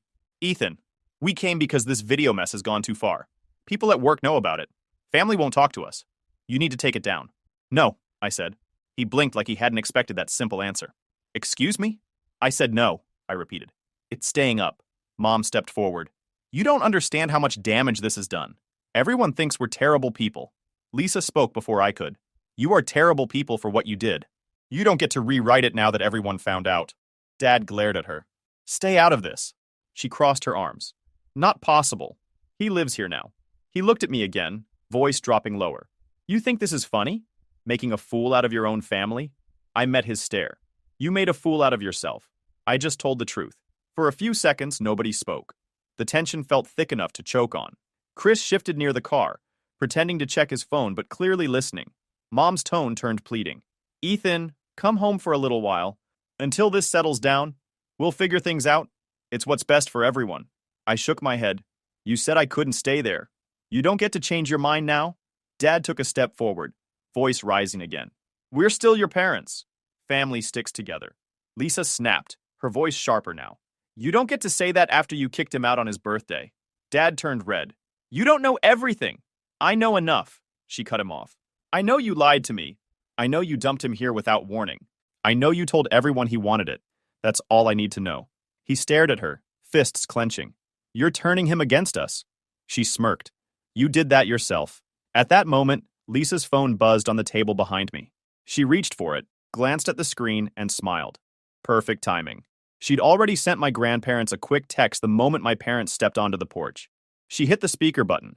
Grandpa's voice filled the room, steady and clear. Lisa, are they there? Dad froze. Dad? Yes, it's me, Grandpa said, voice firm. We've already heard what's going on. Ethan's staying right where he is. You two need to stop showing up unannounced and let this boy live in peace. Mom's face fell. Dad, Please. No, Grandpa said sharply. You had your chance. Now Lisa's handling it. We're proud of her for stepping up when you wouldn't. Lisa smiled faintly at me. Thanks, Frank. I'll take it from here. Grandma's voice joined in, softer but cutting. And tell that young man outside that we know exactly what he did. He's not welcome around our family. Chris, who'd been leaning against the car, immediately looked away and slid into the driver's seat. Dad's voice cracked. You're siding against your own children? Grandpa's tone stayed calm. No. We're standing up for the only one acting like an adult. The line went quiet for a few seconds before Lisa ended the call. Dad looked completely thrown off. He rubbed his forehead and said quietly, You'll regret this one day, Ethan. I didn't move. I already regret wasting so many years trying to please you. That was it. He turned, motioned for Mom to follow, and walked down the steps. She gave me one last look, somewhere between guilt and anger, before following him. Chris tried to look tough as he started the car, but misjudged the distance from the curb. The door scraped against it with a loud metallic thunk. Lisa actually laughed under her breath as they sped off. When the sound of the engine faded, she closed the door and locked it. The house went quiet again. She looked at me. You did good, kid. Didn't really do much, I said. Exactly, she said. Sometimes standing still says more than shouting. That week the lawyer called. My parents hadn't filed an objection, so the court granted temporary guardianship to Lisa. It was fast, but enough for school and doctors. We'd handle the long-term order later. Aunt Lisa was officially my legal guardian. She made a small joke about how I'd better not start leaving dirty dishes around now that she owned me on paper. A few weeks later, Zoe showed up. She had the baby in her arms, tiny, wrapped in a yellow blanket. The smell of formula and baby powder filled the room. We sat at the small kitchen table while Lisa made tea. The baby hiccuped once, loud and sudden, and Zoe started laughing so hard she almost cried. It was the first time I'd seen her laugh in months. You're gonna be the best uncle, she said, smiling tiredly. I'll try, I said. He deserves better than what we had. Yeah, she whispered. He will. When they left, the house felt peaceful. The kettle clicked off, and the faint sound of traffic outside mixed with the hum of the heater. I sat down at my desk and opened my phone camera again. I recorded a short video, not emotional this time, just simple. Sometimes family isn't who raises you. It's who stands beside you when everyone else disappears. Pick those people. I didn't care if it went viral or not. I just wanted it out there. Later that night, I looked around the small room. The same cheap desk lamp, the hum of the streetlight outside, the faint smell of detergent. I didn't miss the old house. I missed the idea of what I thought family was supposed to be, but I wasn't lost anymore. I was home. YouTube just dropped this new hype feature. If you're hooked on this story, smash that hype button. It tells YouTube this video deserves to blow up, and it keeps even crazier stories coming your way. At Thanksgiving, my mom handed out Europe plane tickets to everyone who helps around here, except for me. My sister laughed, guess you don't count. That night, I canceled everything. A month later, their house defaulted, their trip fell apart, and I finally felt free. Hey, Reddit. My family always treated me like their personal wallet. I finally cut them off, and you'd think that would be the end of it. Nope. They had to test just how far I'd go to stay done. But before we get there, let me start from the beginning. My name's Daniel Ruiz, I'm 37, and I work as a pediatrician in Los Angeles. I like my job. It's long hours, but I actually care about what I do, and I'm good at it. I live alone in a small apartment near the hospital. It's quiet, which I like. My family, though, lives in Houston, and that's a whole different story. My mom, Marisol, is the kind of woman who thinks being dramatic means she's being strong. Everything she says has to sound like a speech.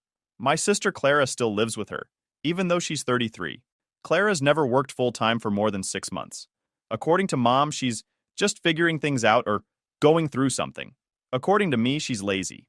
I hadn't been home in almost 2 years when Mom called in October and said, "Everyone's coming for Thanksgiving. You better not miss it, mijo." She said it like an order, not an invite.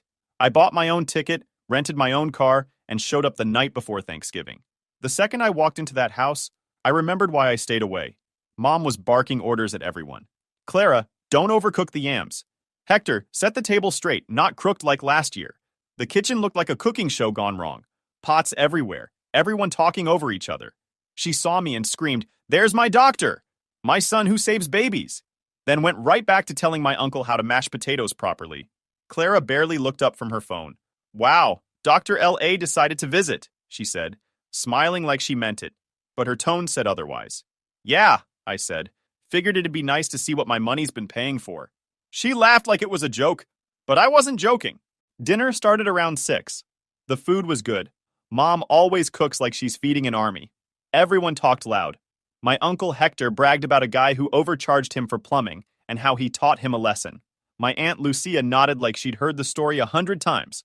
Clara kept dropping passive comments. How I must have it easy in California. How my doctor salary must make life simple. How I don't know what real stress is. I kept quiet and ate. I've learned it's better that way with them. After dinner, while everyone was still sitting around stuffed, Mom stood up, smiling like she was about to announce the winners of a contest. Okay, everyone. I have a little surprise for the people who help around here. She went to the sideboard and pulled out a stack of white envelopes. The room went quiet except for the sound of her jewelry clinking. Lucia, one for you and Hector. You're always helping with the garden. Renee and Jason, one for you. Thank you for watching the house when I was sick. Clara, she turned to my sister with this glowing smile. Of course you get one, sweetheart. You do so much for me. Clara squealed and ripped it open. Oh my God, are these plane tickets? Mom beamed. 2 tickets to Europe, Paris, Rome, and Barcelona. I thought we all deserved a little reward for the people who make this family work. Everyone started clapping and hugging, except me, because there was one envelope left in her hand, and she handed it across the table, not to me. Then she sat back down like she was done. Clara noticed and smirked at me. Guess you don't count, huh? A couple people laughed awkwardly. Hector muttered something about next time. Mom didn't even look at me. Really? I said quietly, setting my fork down. Nothing for me? Mom shrugged. Well, Daniel, you're never home. You wouldn't enjoy it anyway. Besides, this was for people who help out around here. I looked around the table. The same table I paid off when she wanted a nicer one for guests. The same lights I covered when she couldn't afford the electric bill. I just nodded. Noted. The room froze for a second. Even Clara's smile slipped. Mom took a sip of her water, like she hadn't just said the dumbest thing possible. Then she turned to Lucia and started talking about hotel prices in Rome. I stood up a few minutes later. I'm heading out. Mom waved me off without turning around. Drive safe, honey. I drove to my hotel in silence. Sat on the edge of the bed staring at my phone. Notifications from their group chat lighting up. Pictures of the envelopes, the tickets, jokes about what to pack. Not one message to me. That night, I didn't feel sad or angry. Just done. I looked at that number and thought, I've paid enough for this family. And sitting there in that bland hotel room in Houston, I made the quiet decision that was about to change everything. They wanted me out? Fine. I was out. When I was 16, I learned exactly how things worked in my family. I'd been saving for months from a part-time job at a pharmacy, every shift after school, every tip. I finally had enough for a laptop I needed for school. It wasn't fancy, just something to write papers and practice coding on. A week after I bought it, I came home and it was gone. Mom, Marisol, told me she sold it. Clara needs a car, Daniel, she said, like it was the most logical thing in the world. You can always use the library computers. Be happy for your sister. She sold it to help with the down payment on Clara's used car. Clara was 17 then, and that used car was for her independence. Mom said I was being selfish for getting upset. That was my first real lesson. In our house, sacrifice wasn't shared. It was assigned. Fast forward 12 years. Dad had just died, and I was 28, fresh out of residency. I was living in Los Angeles, finally making a steady paycheck as a pediatrician. Long hours, high stress, but I loved it. Mom called me crying almost every night after the funeral. Everything's falling apart, she said. The roof's leaking. The bills are stacked. Just until things settle, mijo. I believed her. She was my mom. So I sent money. First for the roof, then for insurance, then for car payments. That $8,000 for the roof? She promised to pay me back when the insurance check came. When the money arrived, she used it to redecorate the living room. When I brought it up, she said, family doesn't keep score. Except somehow, the score always worked in their favor. At first, it was supposed to be temporary, but the help turned into a pattern. Mom would call whenever something broke or a bill came due, and somehow I always ended up covering it. The mortgage, the water, the power, the property tax, car insurance, gas, streaming services, phone bills, groceries. You name it. I paid it. When I tried to pull back, she'd switch to guilt. You're a doctor, Daniel. You have so much. Clara and I only have each other. I didn't argue. I just kept paying. Clara was supposed to work part-time to help around the house. She lasted maybe 2 months at a salon before quitting. Then she got another job doing admin work and burned out. Mom defended her every time. She's delicate, she'd say. She has anxiety. She helps in other ways. She keeps the house cheerful. Keeping the house cheerful apparently meant posting selfies and talking about manifesting abundance on Instagram. Every time I checked her page, she was out at brunch, doing self-care days, or writing long posts about grind culture, even though she didn't grind anything but credit cards. Meanwhile, I was pulling 70-hour weeks at the hospital. Newborn checkups, ER shifts, paperwork that never ended. I'd drag myself home at midnight and open my banking app to see transfers going out to Houston like clockwork. I kept a spreadsheet to track everything. It started as budgeting, then turned into proof. Every payment labeled, mortgage, insurance, phone, car, groceries, medical bills, line after line, 6 years of it. Every dollar felt like another piece of my backbone I'd mailed away. The family group chat made it worse. Whenever Clara posted a photo, her hair, her new outfit, some random motivational quote, the chat exploded with hearts and compliments. Beautiful! You're such an inspiration! When I shared something, like a volunteer event at the children's hospital, or a photo of the LA skyline from my balcony, silence. No replies, no likes, nothing. It was like I'd posted into a void. At some point, I realized they didn't see me as part of the family. They saw me as the provider, the automatic deposit that showed up monthly. They'd convinced themselves I had it easy because I lived in LA and wore a white coat. They had no clue what it cost to get there. The sleepless nights, the loans I'd already paid off, the years of being broke. The Thanksgiving trip just proved what had been true for years. The envelopes, the way Mom handed everyone tickets to Europe except me, it wasn't new behavior. It was the same pattern I'd been living since that laptop disappeared. I went over my spreadsheet that night, scrolling through all those transactions. I'd sent them enough money to buy another house, and they still acted like I owed them more. For years, I told myself it was love, obligation, or doing the right thing. But the truth was simple. They didn't love me. They loved what I did for them. And I finally decided to stop. No more deposits, no more explanations, no more guilt calls about how hard life was. If they wanted to keep treating me like the outsider, then I'd act like one. I closed the spreadsheet and wrote one last note at the bottom of the page. Debt paid in full. I logged into my bank and sat there for a second, staring at the balance. The same screen I'd been checking for years, always making sure everything was ready for the next automatic transfer. It looked no different now, but it felt different. For once, I wasn't opening it to give. I was opening it to stop. The first tab was the mortgage auto payment. $1,480 every month, straight into Mom's account like clockwork. I hovered the cursor over Cancel Recurring Payment. It asked, "Are you sure?" I clicked yes without hesitation. 6 years of being sure for everyone else. Finally, one decision for me. Next up were the utilities. The electric bill and water service were both still under my name because Mom didn't want to deal with the paperwork. I opened the accounts, removed my payment method, and hit cancel. The system confirmed it. Your services will terminate at the end of the billing cycle. That meant they'd have about a week before the lights or water stopped.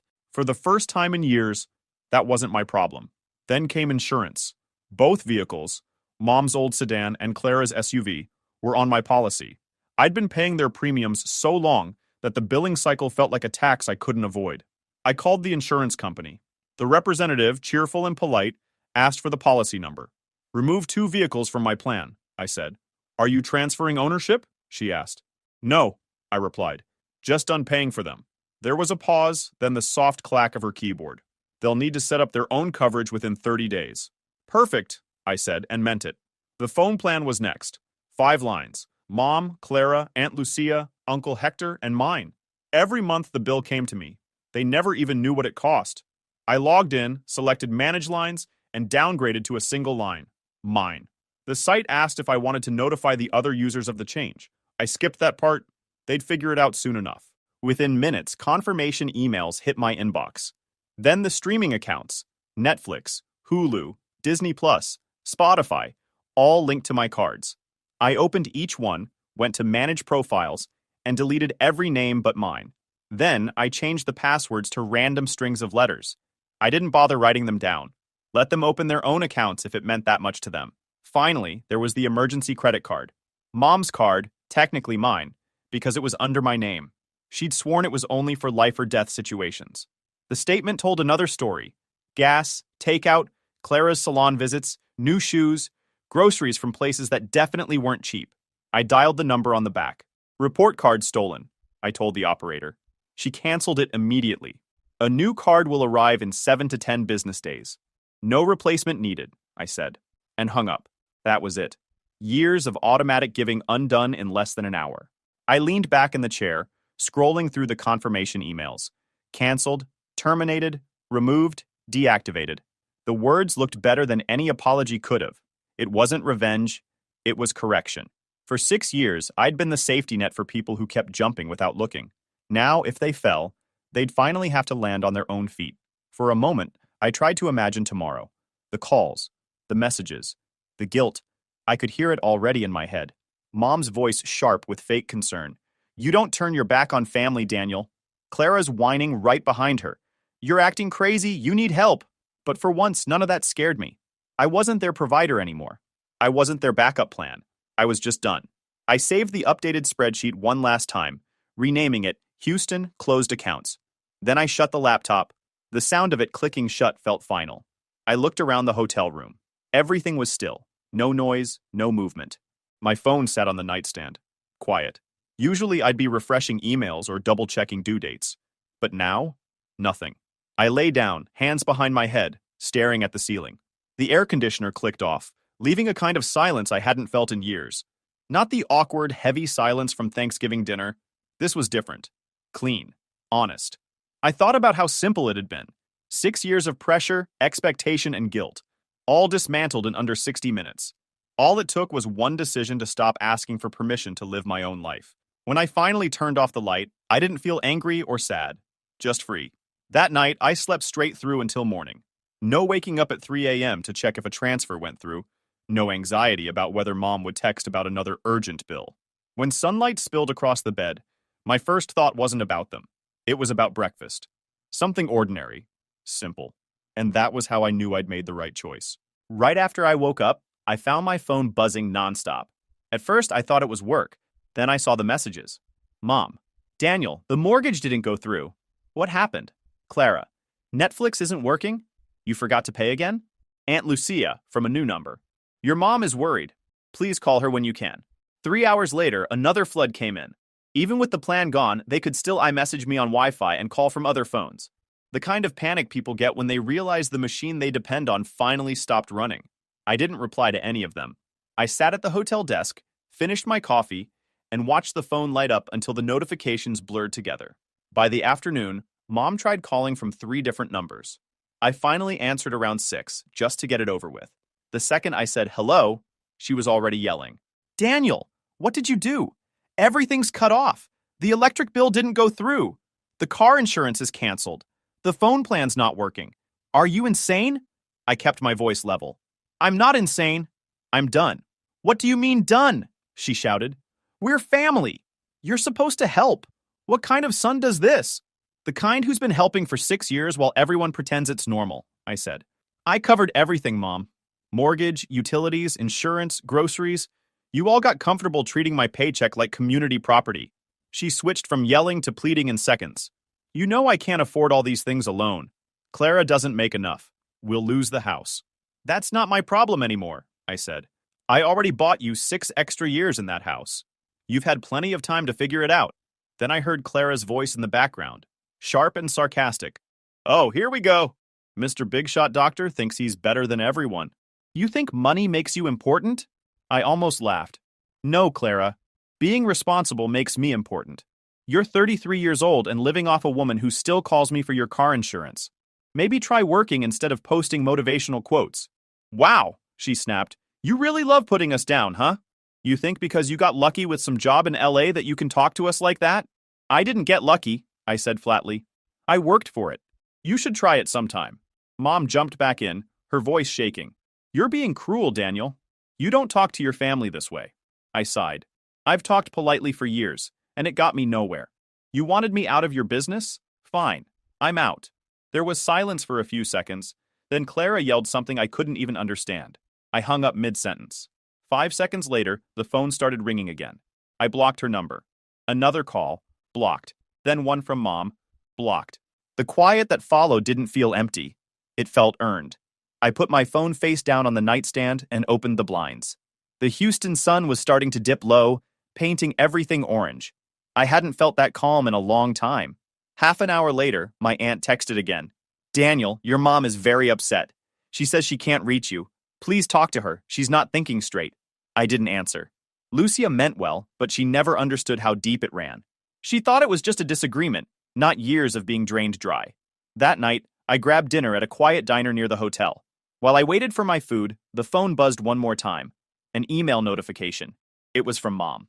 Please explain what's going on. The body was short. Daniel, I don't understand what's happening. All our accounts say payment failed. Your sister's phone isn't working, and the car insurance got canceled. This isn't funny. We need you to fix this. Call me as soon as possible. No apology, no acknowledgement, just instructions. I deleted it without replying. I realized the power I'd given them wasn't financial, it was emotional. Every time they guilted me into helping, I agreed, because I was afraid of being the bad son. But after that call, the label didn't bother me anymore. If setting boundaries made me the villain, fine. I'd rather be a villain with peace than a hero with debt. The next morning, I checked my phone once before checking out. 10 missed calls, 6 voicemails, 2 new emails. I didn't open any of them. At the front desk, the clerk smiled and asked, "Did you enjoy your stay?" "Yeah," I said. "I did." I drove to the airport in silence. No music, no calls, just the sound of tires on the road and the first real quiet I'd had in years. Before boarding, I glanced one last time at my phone, Mom's name flashing on the screen again. I turned it face down, powered it off, and slid it into my bag. When the plane took off, I looked out the window. Houston shrank beneath the clouds, and with it, so did every bit of guilt they'd ever tried to put on me. By the time we landed in LA, I felt lighter. Not because I'd escaped them, but because I'd finally stopped carrying them. Back in Los Angeles, I unpacked my bag, made coffee, and turned on my printer. I knew the storm wasn't over. It had just changed shape. If there's one thing my family knows how to do, it's spin a story until they start believing it themselves. This time, I wasn't giving them the chance. I started with 6 years of bank statements. Every transaction that had Houston written on it got a yellow highlight. Mortgage payments, utilities, insurance, phone bills, streaming subscriptions, even the random Venmo transfers labeled "just this once." I made notes beside each one. Roof repair, car tires, Christmas gifts, water bill, property tax. By the time I finished, the total was clear. $214,600. 6 years of keeping their lives comfortable while they acted like it was nothing. I printed all of it, 12 pages of highlighted lines, and stacked them neatly on my desk. I'd been helping since I was 28, but my spreadsheet covered the last 6 years in detail. Then I opened social media. I wasn't looking for revenge. I just wanted proof. Clara's page was still public. Her recent posts were full of things she supposedly couldn't afford. New sneakers, expensive bags, a manifestation trip to Tulum, a video from a wellness retreat in Austin, 2 fresh tattoos, and a selfie captioned, "Living soft, manifesting peace." I took screenshots of everything. Each post had a timestamp, conveniently lining up with months I'd been covering her bills. Mom had her own trail of hypocrisy online. Pictures of her beautiful home with captions like, "Grateful for my blessings," and comments from friends calling her an inspiration. I screenshotted those too. I'd learned later she'd bought the tickets months earlier on credit. Non-refundable. By the end of the day, I had a full folder labeled Proof, Houston Dependence. Receipts, screenshots, dates, facts that couldn't be argued with. I wasn't sure if I'd ever need them, but I wasn't going to let anyone rewrite what happened. A week later, the email arrived. Subject, regarding family obligations. From Sean Peterson, attorney at law. The message started polite enough. "Mr. Ruiz, I represent your mother, Mrs. Marisol Ruiz. She has expressed concern about your recent decision to stop providing financial assistance. She feels that, as her son and given your professional success, you have a moral and familial duty to continue your support. Please reach out to discuss potential resolutions." I stared at it for a second, then laughed. A lawyer. My mother had actually gone that far. I didn't call. I didn't even hesitate. I hit reply and attached every document I'd prepared. "Mr. Peterson, please find attached 6 years of bank statements showing $214,600 in voluntary support sent to my family in Houston. I've already supported them like a parent. I'm their son, not their provider.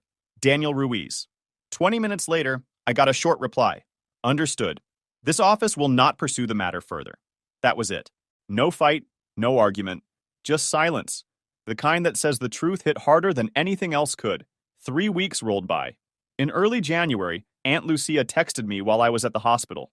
Your mom's house is in trouble. Bank notice on the door. She says they might start foreclosure. I didn't reply. By the end of January, after the December and January payments were missed, the mortgage went into default. The electric company sent a disconnection notice. The insurance policies on both cars expired. Then came the message that actually made me shake my head. Clara got pulled over. She'd been driving with expired tags and no insurance. The officer cited her and impounded her car on the spot. She posted a crying selfie later that day with the caption, "When life keeps testing you, but you stay strong." The comments were full of, "You got this," and "everything happens for a reason." I saved the post anyway. A few nights later, my phone buzzed with a voice message from Mom. I didn't recognize the number. She must have borrowed someone's phone, but the voice was the same. Her tone started soft, then cracked into anger halfway through. "Daniel, how could you do this? You've destroyed the family. Your sister is a mess. I can't pay the bills. The house is falling apart. You don't turn your back on blood. I raised you better than this. Do you want us to end up on the street? Do you want me to die from stress? You've become cold, Daniel. You've lost your heart." I listened once. All of it. No emotion, no guilt, just recognition. Every word was exactly how she'd controlled me for years. Shame dressed as love. I deleted the message. No reply, no counter-argument, no need. The proof was printed, the math was undeniable, and the consequences were finally theirs to carry. Over the next few weeks, I saw updates trickle through Facebook and from distant cousins. The house sat on the market with a foreclosure warning attached. Clara was working part-time at a local boutique, but thinking about launching her own brand. Mom was calling around the family network, asking for temporary help, and blaming me for cutting her off without warning. I didn't reach out to correct any of it. Let them tell their version. I had my own, and mine had receipts. By mid-February, the calls and messages stopped completely. No voicemails, no lawyer letters, nothing. For the first time in my adult life, Houston was quiet. That quiet wasn't peace yet, but it was the start of it. 2 months after everything collapsed in Houston, I thought the chaos was finally over. Then one morning before a shift, I opened Facebook and saw a photo that stopped me mid-sip of coffee. There they were, Mom and Clara standing in front of the Eiffel Tower, smiling like they hadn't just lost their house. The caption said, "Can't let negativity ruin blessings." I scrolled. More pictures. Croissants at a Paris cafe. Clara posing under twinkling lights. Mom tagging distant relatives with hearts and comments about healing energy and fresh starts. I sat there shaking my head. They'd been claiming they were broke, drowning, desperate, but somehow they were in Europe. The comments were all praise. "You deserve this, Marisol. Family time is everything." Not one person knew that their family time sat on years of deposits that kept their world running. I closed the app and went to work. Kids, charts, rounds, real life. They could play tourist. I had patience waiting. A week later, I was home when my phone buzzed. It was a message from Clara. "Something bad happened. My bag got stolen in Paris. Passport, money, everything gone. Can you please help me?" I stared at it for a full minute.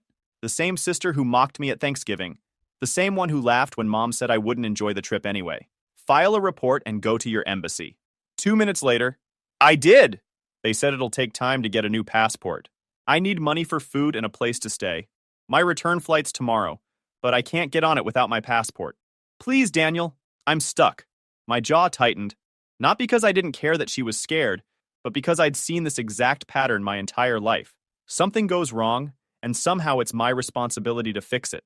"You're not my responsibility." She read it instantly. Then came the next message. "I would never leave you stranded." That one almost made me laugh. The memory of her smirking at the Thanksgiving table flashed in my head. "You already did, just not in France." No reply for hours.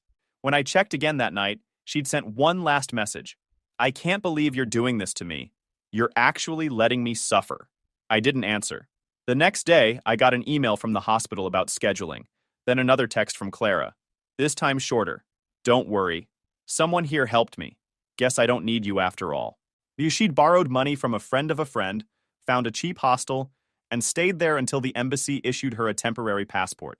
I saw the updates online before she ever mentioned it again. She posted a photo from a bunk bed in a crowded dorm, writing, "Some lessons hurt, but they teach strength." The comments were full of sympathy. People called her brave. One friend said, "You always find a way." Yeah, I thought, as long as someone else pays for it. A week later, new photos appeared. Mom had flown back home, but Clara was still in France waiting for paperwork. She posted museum selfies, bakery breakfasts, even a video of her embracing the moment. I watched from my apartment in Los Angeles, shaking my head at the absurdity. She wasn't stuck. She was extending her vacation. 2 weeks after that, she finally made it home. I found out not because she told me, but because someone tagged her at the Houston airport. A smiling photo captioned, "Finally home after the wildest adventure." That night, I got a text from Mom. "You abandoned your sister overseas. I hope you're proud." No hello, no explanation, just that one line. I didn't open it, didn't reply. I deleted the notification and put the phone face down on the counter. They had the trip they wanted, the reward for all the people who helped around the house. And it ended exactly how everything in that family ends, with me being blamed for the outcome they created. Later that week, Aunt Lucia sent a message that summed it all up. "Your mom told me about Paris. She's upset with you, but honestly, they should have never gone on that trip in the first place." It was the first time anyone in the family admitted the truth. I thanked her, then went back to work. No arguments, no explanations. I didn't need to defend myself anymore. The facts were obvious. I hadn't left my sister stranded. She'd stranded herself by believing the world owed her a safety net. After that, I stopped checking their social media altogether. Whatever sympathy or guilt they tried to stir up, it didn't reach me anymore. They'd built a story where I was the villain, and I was fine letting them keep it. At least now it wasn't costing me anything. By spring, the noise faded. Mom and Clara went quiet online. No more travel photos, no more quotes about blessings or family strength. Just silence. And for the first time since Thanksgiving, I realized something. Peace doesn't always come with closure. Sometimes it just arrives when you stop replying. Spring rolled into summer quietly. By then, I hadn't heard from Mom or Clara in months. No calls, no texts, no emails. The silence had become normal, like background noise that finally faded. I figured they were still struggling, maybe learning how to live without me footing the bill. One Saturday morning, I got a message from Aunt Lucia. Her text was simple. "Just wanted you to know your mom sold the house. She and Clara moved into an apartment on the east side. It's small, but they're managing." I called her to confirm. She told me the whole thing in that gentle voice she always uses when she's trying to soften bad news. The house had been listed for months after falling into default. When the bank started sending letters, Mom panicked and finally sold it. She walked away with about $100,000 after paying off what she owed. They'd rented a small 2-bedroom apartment in a rundown part of Houston. The complex wasn't dangerous exactly, but it wasn't the neighborhood they used to brag about living in either. Clara, according to Lucia, finally got a full-time job. A warehouse position. Early mornings, lifting boxes, real work. I almost didn't believe it. Mom had taken a part-time cashier job at a grocery store nearby. Lucia said Mom complained about her feet hurting and customers being rude, but at least she's working again. I thanked Lucia for letting me know. She hesitated before saying, "They still talk about you a lot." "They're not happy." I asked, "Not happy how?" She sighed. "They tell everyone you ruined the family, that you cut them off without warning and left them with nothing." I expected that. It's easier to rewrite history than admit fault. Lucia added softly, "I told your mom it wasn't fair to blame you. She didn't say anything, but I think she knows." That was enough for me. I didn't ask for updates after that. My own life kept moving. The pediatric clinic I'd been working at promoted me to lead physician for the practice's community outreach program. I started mentoring residents fresh out of med school, helping them figure out how to survive their first years without burning out. My days were long but predictable. Morning runs through Echo Park, coffee by the window, long hours at the clinic, quiet dinners at home. I didn't post much on social media, but every once in a while I'd get a notification that Mom or Clara had viewed my profile. I ignored it. Eventually, I just blocked them both. Not out of spite, out of peace. They had their version of the story. I had mine. I didn't need to defend it anymore. By September, my life had settled into a rhythm. Work, gym, runs, mentoring, sleep. I stopped thinking about Houston altogether. I hadn't realized how much mental space that city took up in my life until it was gone. Then, one quiet morning, I woke up early for a run and saw an email notification. The subject line was simple. "I'm sorry." It was from Mom. I sat down with my coffee before opening it. The message was short. "Daniel, I'm sorry for how I treated you. I just wanted you around. I hope you're happy. Mom." That was it. No long explanation, no list of excuses, no guilt trip. Just that. I read it twice. The old version of me, the one who felt responsible for everyone, would have replied. Something polite, maybe forgiving, But I wasn't that person anymore. I closed the email, sat back, and smiled a little. Not a mocking smile, just quiet understanding. She wasn't apologizing because she finally saw me. She was apologizing because she finally saw the consequences. Either way, it didn't matter. The words didn't change what had happened, and I didn't need them to. I deleted the email. That morning, I finished my coffee, grabbed my keys, and decided to drive. No music, no destination. The sun was barely up, the Los Angeles streets empty except for a few delivery trucks and joggers. I passed through downtown, then took the freeway west toward the beach. For years, I'd built their world. Every payment, every favor, every just this once kept their life running while mine stayed on pause. I used to think that was what being a good son meant, making sacrifices so they could stay comfortable. Now I understood something simple. Helping people who refuse to help themselves isn't love, it's self-erasure. As I drove, the city started to wake up. The skyline faded behind me, replaced by palm trees and the shimmer of the Pacific. I parked near a quiet stretch of sand where the tourists hadn't arrived yet. The air smelled like salt and something new. I got out of the car and stood by the railing, watching the horizon shift from gray to gold. The waves rolled in steady, calm, certain. Nothing like the chaos I left behind in Houston. For the first time in years, there was no weight on my shoulders. No unanswered messages, no urgent phone calls about bills, no guilt waiting in my inbox. Just me, the sea, and quiet. I thought about that Thanksgiving night. The moment Mom handed everyone those envelopes except me. The look on Clara's face when she said, "Guess you don't count." I realized that maybe she was right back then. I didn't count. Not to them. But standing there, I also realized it didn't matter anymore. I counted to myself, and that was enough. I watched the sun lift over the water, warm and slow. A new day starting, nothing dramatic, just steady, like peace sneaking in through the cracks after years of noise. I leaned against the car and said it out loud, more to the wind than to anyone. For years, I built their world. Now I finally get to live in mine. Then I got back in the car, turned the key, and drove along the coast with the windows down. The city stretched out ahead, wide open, and for the first time in my life, I wasn't driving back to fix someone else's mess. I was going home. If you enjoyed this video, please hit that subscribe button. It really helps the channel and help us bring you more and better stories. Thanks. My sister's boyfriend mocked my little coding project at her birthday dinner while my parents laughed. Dad told me to stop making a scene, so I let them talk. When he mentioned his firm's new project, I said something that made his smile fade. Hey Reddit! My family's always been about looks and status, not truth. I kept my head down, built something real, and thought I was free. Then my sister's new boyfriend decided to mock me and accidentally expose the fact his firm was trying to steal my work. Let me start from the beginning. Northcrest House was the kind of place with gold menus and staff who judged your shoes. My dad, Gerald, loved it. He'd been talking about getting a table there for weeks, pretending it wasn't breaking his credit card limit. It was Riley's 27th birthday, my sister, and he wanted it to look like we were the kind of family that belonged there. When I walked in, they were already seated. My parents looked like they were attending a charity gala, not a dinner. Riley was glowing in a dress she'd probably bought just for the photos. Beside her was Trent, her boyfriend. Slick hair, perfect smile, expensive watch angled just right under the light. He was talking too loudly, the kind of guy who fills silence just to hear himself win. Logan! Dad waved me over like I'd arrived late to a performance. Glad you made it. Wouldn't miss it, I said, taking my seat. The waiter poured wine. Everyone else ordered the most overpriced dishes on the menu. I stuck with coffee. Trent was in the middle of explaining to my mom how real business is about risk, not comfort. He had a voice made for conference calls, confident but hollow. Gerald nodded like a proud parent. See, Logan? That's the attitude I'm always talking about. Trent's not afraid to go after what he wants. Riley laughed, loving every second of it.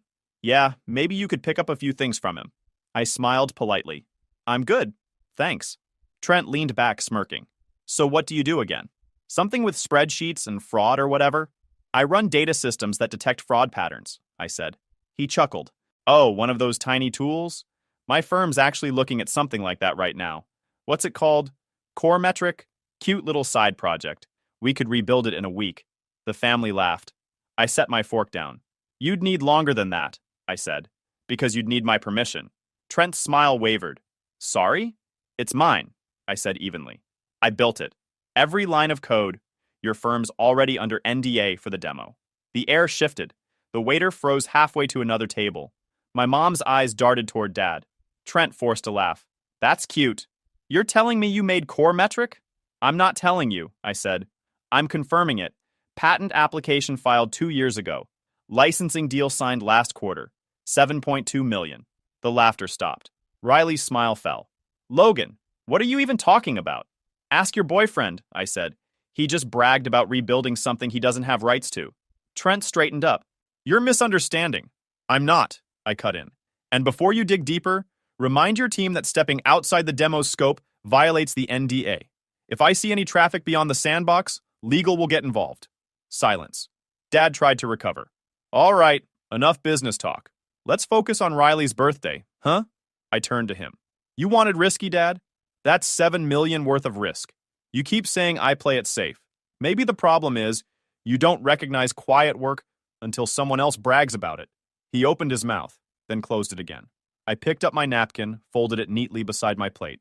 Happy birthday, Riley. No one said anything. I flagged the waiter, asked for my check, and paid before they could offer to cover it. Trent stared down at his untouched steak. Riley looked like she was trying to decide if she should be angry or embarrassed. As I stood, my dad finally spoke. Logan, don't make this a scene. I looked at him. You made it one the moment you decided respect was optional. Then I walked out. When I got home from that dinner, I didn't feel proud. I just felt steady. No shaking, no anger. I hung up my jacket, turned on the desk lamp, and opened my laptop out of habit. Core Metrics' dashboard glowed on the screen. Quiet and precise. Everything running exactly how I'd built it. It reminded me why I'd done all this in the first place. My name's Logan Hart, 30 years old. I've been a data systems analyst for most of my adult life, the guy companies call when their numbers stop adding up. I don't wear suits or chase titles. I fix things. That used to be my role at home, too. Growing up, our house ran on image. My dad, Gerald, loved talking about his business connections, which usually meant people he met once at a golf course. My mom, Diane, played along, keeping everything spotless and polite. My sister, Riley, was the star. Every report card, every event, every small win, Dad bragged like she cured cancer. I was the quiet one who got A's because I was supposed to, not because anyone cared. After college, I went into accounting tech, then risk analytics. Safe jobs, predictable paychecks. I climbed quietly and realized it didn't matter how well I did. Someone above me always took the credit. Every new boss smiled, praised my attention to detail, and used my reports to impress someone higher up. I was building everyone's career but my own. One night, around 3 years ago, I was going through a company's audit logs. I spotted a pattern that no one else saw, an error buried deep in the data stream that revealed internal fraud. It hit me then. The system could have caught it if it were smarter. That thought sat in my head for days. Eventually, I quit asking why nobody else saw it and started building something that would. I didn't have funding or a team, just my desktop, a notebook full of equations, and a cheap pot of coffee that never left the counter. I named the project Core Metric. It started as a small detection script, then grew into a full engine that could map inconsistencies across millions of transactions. I coded until sunrise most nights, rewrote half of it twice, crashed it more times than I can count. About a year in, Core Metric finally started performing beyond my expectations. It didn't just detect basic fraud, it predicted it. It could flag potential manipulations before they happened. I realized I had something real. I wanted to test the market quietly, without giving anyone my name or background. So I created a shell company, VerityLine Systems, and sent demo access requests to a few mid-sized financial and consulting firms. Each demo ran inside a read-only remote VM, VDI, with time limits and layered encryption. Access started with an NDA splash screen that clearly disclosed session recording and clickstream logging. If someone tried to bypass the internal API, the server-side recorder flagged it and bookmarked the attempt. Most firms responded professionally. Some ignored it. One, though, hit the server harder than the rest. Their domain matched a consulting firm I vaguely recognized from LinkedIn posts. Something to do with corporate restructuring. The access logs showed multiple pings beyond the demo's limits. It was suspicious, but I shrugged it off. I figured maybe their IT team was just sloppy. A few weeks later, Axton Holdings, a parent company that owns several consulting and restructuring firms, including Trenway Consulting, reached out. They wanted a full licensing discussion. I spent 3 days preparing a presentation that no one ever saw, because after one call, Axton made an offer I didn't expect. $7.2 million for an exclusive global license to Core Metric. I didn't negotiate. I just said yes. The contract hit my inbox 2 weeks later. I read it line by line. Every clause made sense. I signed, got the transfer confirmation, and closed my laptop. There wasn't a celebration, no champagne, no phone calls. Just quiet. I didn't tell anyone. Not my coworkers, not even the one friend who might have cared.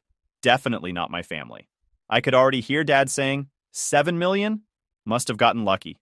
Or Riley laughing, so it's just some fraud app? No, I didn't want that. I wanted silence. I wanted to wake up, open my computer, and see something I built still running perfectly without anyone's approval hanging over it. That night, staring at the dashboard, I thought about how weird it was. My parents spent their whole lives chasing the appearance of success, and I had it sitting quietly on a hard drive in my apartment. No bragging, no spotlight, just work that worked. Core Metric didn't care about opinions or family hierarchy. It didn't care if someone laughed or believed. It did what I designed it to do, find the truth hidden under noise. The irony wasn't lost on me. By the time I shut down my computer, it was almost midnight. The city outside was silent, and for the first time that day, so was my head. I had a hunch, but I hadn't confirmed that Trent's firm was the one pushing past the sandbox. I wouldn't know until I pulled the logs. But I did know one thing. Keeping quiet had worked for a long time. It wouldn't much longer. A week after Riley's birthday dinner, I was back to my usual routine.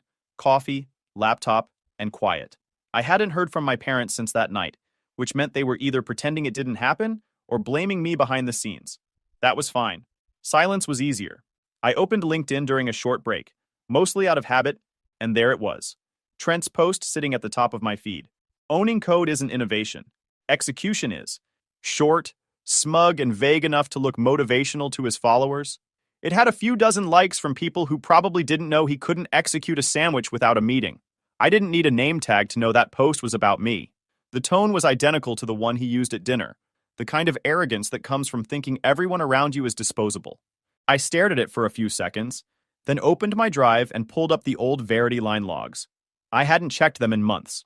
The deal had been closed for a while, and Core Metric was running under Axton Holdings' systems now. Still, something about that post pushed me to look. The logs took a minute to load. I scrolled through dates, scanning the usual demo traffic. Most firms had clean footprints, standard test access, timeouts, no breaches. But then I saw a name that made me stop. Trenway Consulting. The same logo that appeared on Trent's business card at dinner. Their IP addresses showed up repeatedly, hammering the system long after demo access expired. The attempts weren't random. They were targeted, crawling through data endpoints like someone trying to map the structure of the engine. It wasn't curiosity. It was theft. The activity spanned over 3 weeks, right after I'd sent out the limited demo links. At least a dozen distinct users, all tagged under Trenway's domain. They hadn't just tested it. They'd tried to replicate it. And then I saw the alert buried near the bottom of the log file. Trigger activated, recorded session saved. I'd forgotten I'd even added that safeguard. Back when I was testing Core Metric, I built a small security layer into the remote VM demo. When someone tried to bypass the internal API, the server-side session recorder disclosed on the NDA splash screen and bannered recording, bookmarked and saved the clip. It wasn't fancy, just insurance. I opened the folder where those captures stored. One file, time-stamped 6 months ago. It loaded instantly, grainy at first, then clear. A conference room, fluorescent lighting, laptop screens open. 3 people. Trent sat at the head of the table, jacket off, sleeves rolled. 2 engineers beside him, one typing, the other scrolling through lines of code on a monitor. Trent was talking. His voice had that same confident rhythm from dinner. Look, the algorithm's straightforward. We just replicate the logic, rename the parameters, and we're fine. The demo's got limited access, but we can get around that. The younger engineer hesitated. That's not legal under the NDA we signed. Trent didn't blink. Legal's for the lawyers. We're just exploring. Once we have our version built, we can tweak the model and call it independent. The other engineer spoke up quietly. But it's his code. Trent smirked. Then he should have protected it better. I paused the video there. My face didn't move. I just leaned back, hands clasped, and replayed it from the start.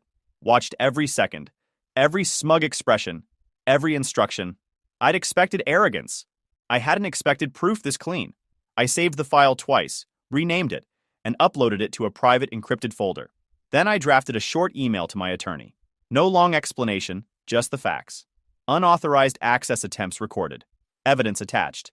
10 minutes later, I sent the same message to Axton Holdings' legal department, which holds Coremetric's exclusive license. Their system auto-acknowledged receipt. That was enough for now. I didn't call anyone, didn't text, didn't post. I just sat there with the video paused at the frame where Trent was pointing at my code, bragging about stealing it. His watch caught the light, same one he'd worn to Riley's birthday dinner. The quiet in my apartment felt different that night. Not heavy, not tense, just clear. I wasn't angry. I'd already wasted enough emotion on people like him. Anger made you sloppy. I preferred precision. I closed the video, labeled the folder pending, and opened Coremetric's main dashboard. The system was still running smoothly under its corporate license. Active contracts, live monitoring, thousands of data streams. Every number on that screen represented proof that the work stood on its own, even without me defending it. I shut the laptop, leaned back, and let out one steady breath. I'd done my part. The evidence was solid, the right people had it, and I didn't need to chase a reaction. Trent thought execution mattered more than ownership. He was about to learn what ownership actually looked like. And for once, I wasn't going to warn anyone. I was going to wait. 3 days after I sent the video to the lawyers, my phone started lighting up. It was a group text from Mom. Mom, you embarrassed Riley in front of her boyfriend. That dinner was supposed to be special. Before I could even finish reading it, another message came in. Dad, you always have to prove something. Can't you just let others talk for once? I didn't reply. There was no point. They didn't care that Trent had mocked me or that his firm was under NDA with mine. All they cared about was how it looked. An hour later, Riley sent her version. It was a paragraph broken into little dramatic lines like she was writing a speech. You ruined my birthday. You made Trent look stupid in front of everyone. You always find a way to make things about you. I finally bring someone who makes me happy, and you have to tear him down. Not one word about the truth. Not one question. Just blame. I put the phone down and got back to work. I wasn't angry, just tired. I'd built something real.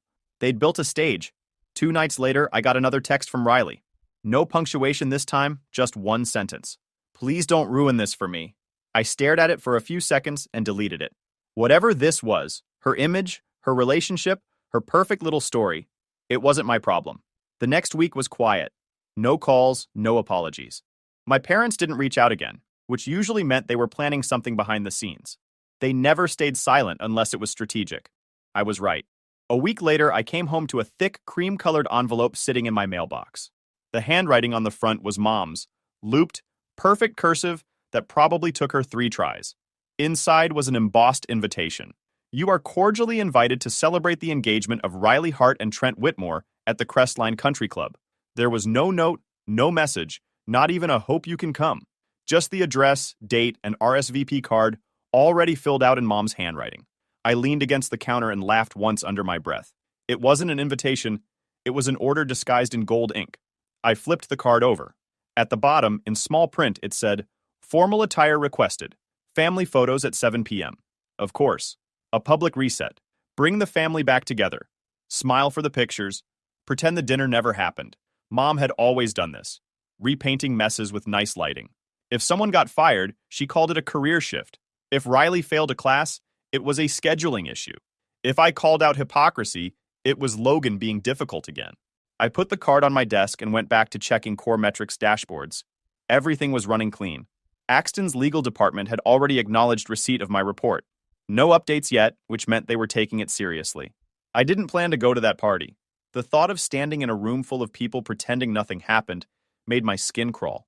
But I couldn't stop thinking about that last text, "Please don't ruin this for me." She didn't mean it as a plea for peace. It was a warning. Stay quiet so she could keep pretending her life was perfect. My silence had always been her cover. That's when I decided I was done being her background. If they wanted to reunite the family, I'd show up. Not to fight, not to yell, just to tell the truth once and for all, where everyone could see it. The following day, Mom called. I let it ring out twice before answering. "Logan, honey," she said in that overly cheerful tone she used for guests, not family. "You got your invitation, right?" "I got it." "Oh, good. I just wanted to make sure. It's going to be beautiful. The Whitmores have been such a joy to work with. You'll come, won't you?" "I'm thinking about it." "Logan." Her voice shifted. Still polite, but harder underneath. "It's important that you're there. For Riley. For the family. Let's put the past behind us." "The past?" I said. You mean last week? Don't be difficult, she snapped, then softened instantly. We all say things we don't mean sometimes. Trent tried to steal my work, Mom. A pause. Then, that's business. These things happen. You shouldn't take it personally. There it was. The mask slipping. I'd heard that tone my whole life. The one that meant, you're right, but you're not allowed to be. I didn't argue. I just said, I'll see what I can do, and hung up. That night, I put the invitation in a drawer. For a while, I convinced myself I'd ignore it. But the more I thought about it, the more it felt like the final test. Every part of me that used to keep peace was telling me to stay home. Every part that was tired of swallowing their pride was telling me to go. So I made a deal with myself.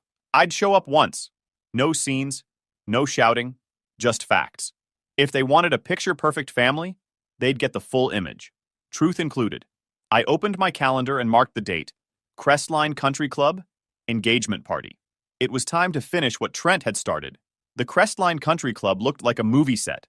Crystal chandeliers hung over every table, candles flickered inside glass holders, and a string quartet played soft background music no one was listening to. The air smelled like perfume and money. Every person in the room was there to be seen, not to celebrate. I walked in wearing a dark suit, clean and simple. No flash, no pretense. Mom spotted me instantly and glided over like she'd been rehearsing. She gripped my arm just a little too tightly and whispered through her smile, "Please, no confrontations tonight. This evening is important." "Relax," I said, pulling my arm back gently. "I'm just here to watch." The tension in her jaw said she didn't believe me, but she smoothed it away with another practiced smile and led me toward the main hall. Riley and Trent stood near the center of the room, surrounded by guests. She looked radiant, camera-ready, and stiff under all the attention. Trent, on the other hand, thrived on it. He wore a tailored suit that probably cost more than most people's rent and was in full performance mode, laughing too loud, clinking glasses, greeting everyone like a politician at a fundraiser. Dad was already talking to a small group near the stage, his voice carrying just enough to make sure people heard him say, "My daughter's engagement." When he saw me, he gave the kind of nod reserved for coworkers you tolerate. The announcement started soon after. The lights dimmed, and Gerald took the mic, smiling like he'd just closed a deal. "I just want to say how proud we are," he began.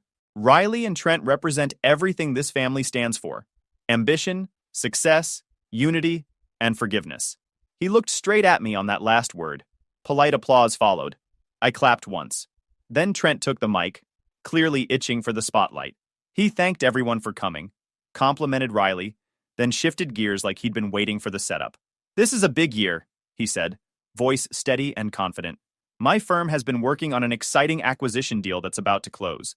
It's a major leap for us, something that'll redefine the industry."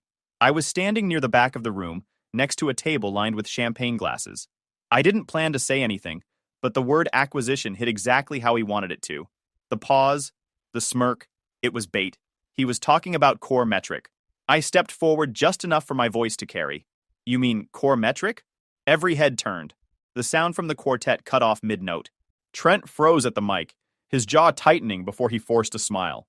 "Logan," he said lightly, "this really isn't the time."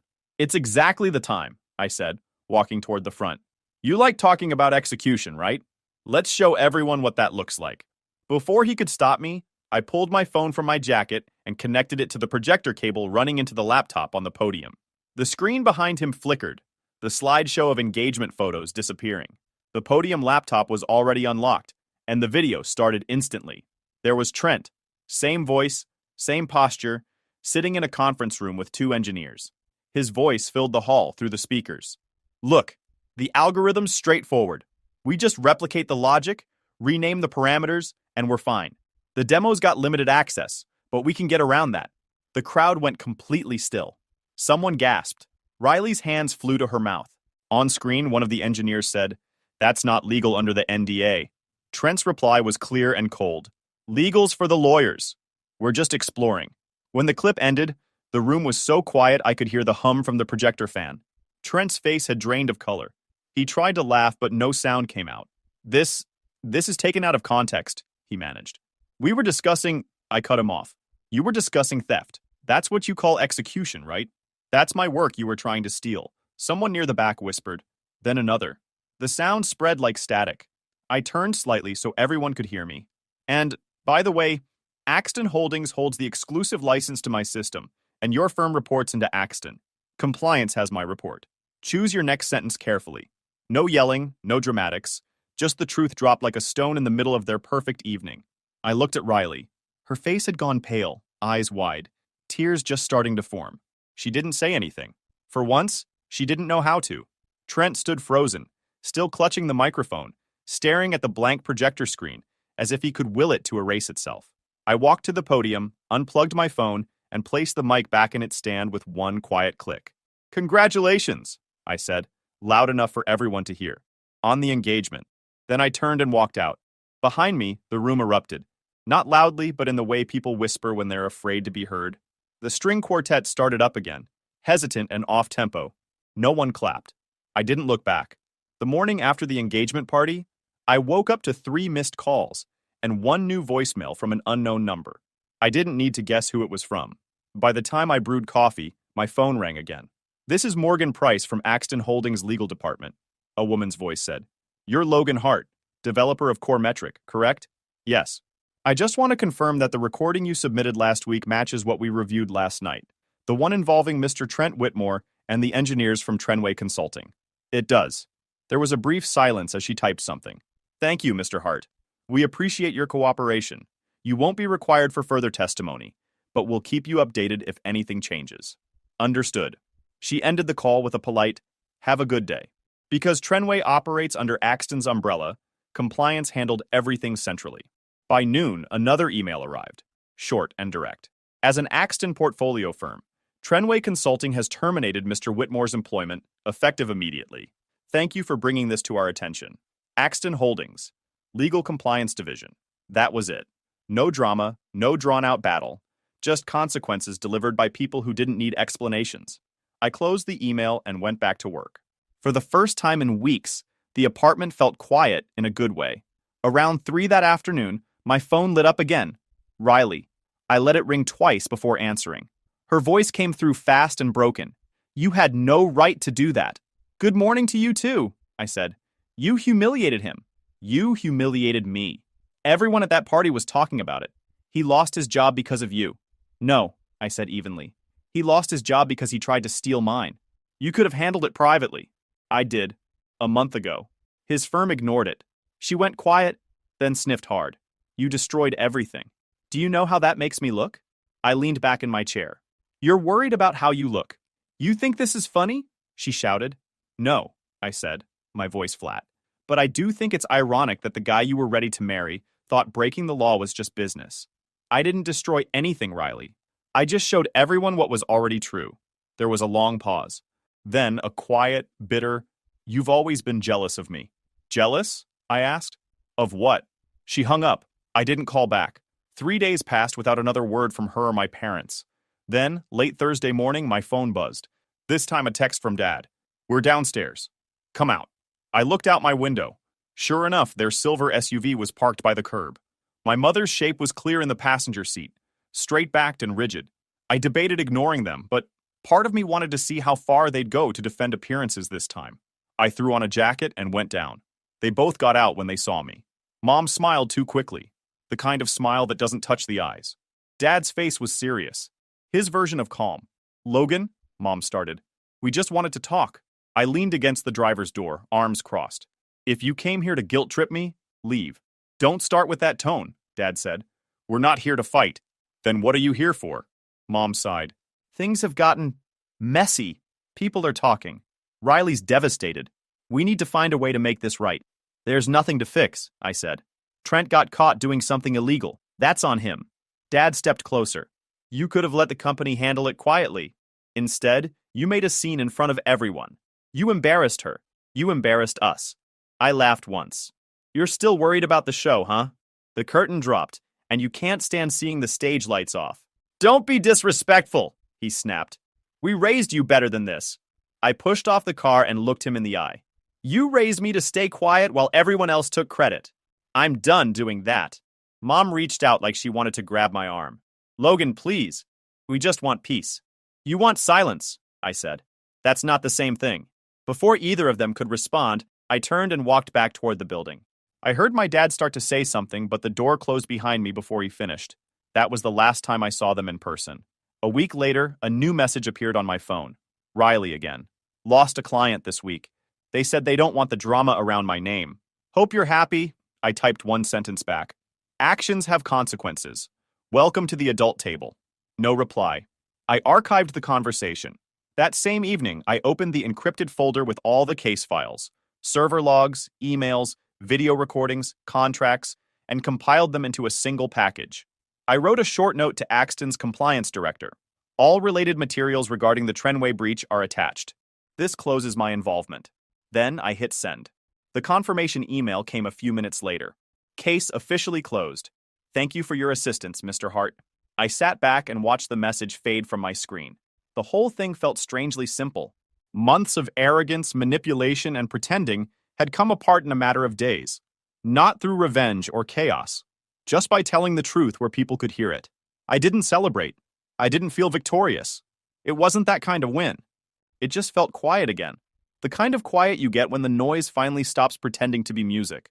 The week after I closed the case, the world finally went still. No more calls, no more messages, no more family drama pretending to be concerned. The constant buzzing of my phone stopped, replaced by silence I didn't realize I'd missed. I opened my phone one last time and scrolled through the group chat labeled Family. The last message was from my mom a month earlier. A photo of Riley and Trent at some charity dinner, back when everything still looked perfect. I stared at it for a moment, then hit delete chat. No hesitation. It felt like clearing corrupted data. The following morning, an email pinged in my inbox with the subject line, Invitation to Guest Lecture, Eastwood University. I almost ignored it, thinking it was a mistake, but curiosity got the better of me. The message was short. Mr. Hart, we've been following your work on Core Metric and would love for you to lead a 2-week workshop on digital fraud systems and data integrity. It would be an honor to have your insight. Please let us know your availability. Dr. Lena Miles, Department of Computer Science. It wasn't a big deal by industry standards, but it was genuine. Someone actually valued the work for what it was. Not for what it looked like, not for bragging rights, just for its substance. I read it twice, smiled once, and sent a simple reply. Thank you. I'm available next month. Happy to contribute. No mention of titles, no list of credentials, just work. That afternoon, I checked Core Metrics systems. Everything was running as usual, stable, quiet, efficient. The licensing deal continued generating results for Axton Holdings, and my name was safely written into the credits where it belonged. For the first time in years, there was nothing left to fix. I closed my laptop and sat there, realizing I didn't owe anyone my presence anymore. No job to chain me down, no family expecting me to stay within their script. The world had quietly opened. I opened a flight booking tab, half as a joke. I typed Seoul into the destination bar. The idea had been sitting in the back of my head since college. Living abroad, working remotely, starting fresh where no one knew the old stories. I scrolled through flight times and clicked one way. The confirmation email arrived seconds later. Departure in 2 weeks. The next days moved differently. I didn't announce my plans to anyone. I just started preparing. Sold what I didn't need, backed up all my files, cleaned the apartment that had doubled as my workspace and safe zone for years. Every time I took another thing off the shelf, the place felt lighter. I spent one night walking through the city. The same streets I'd driven down for years now felt like something I was finally done with. There was a bakery that still smelled like burnt sugar from my late-night coding years. A corner cafe where I used to sit with a laptop and headphones, pretending I didn't hear the conversations around me. It all looked smaller now. 2 days before my flight, I got one last text from an unknown number. You really left a mark here. Some of us appreciated what you did.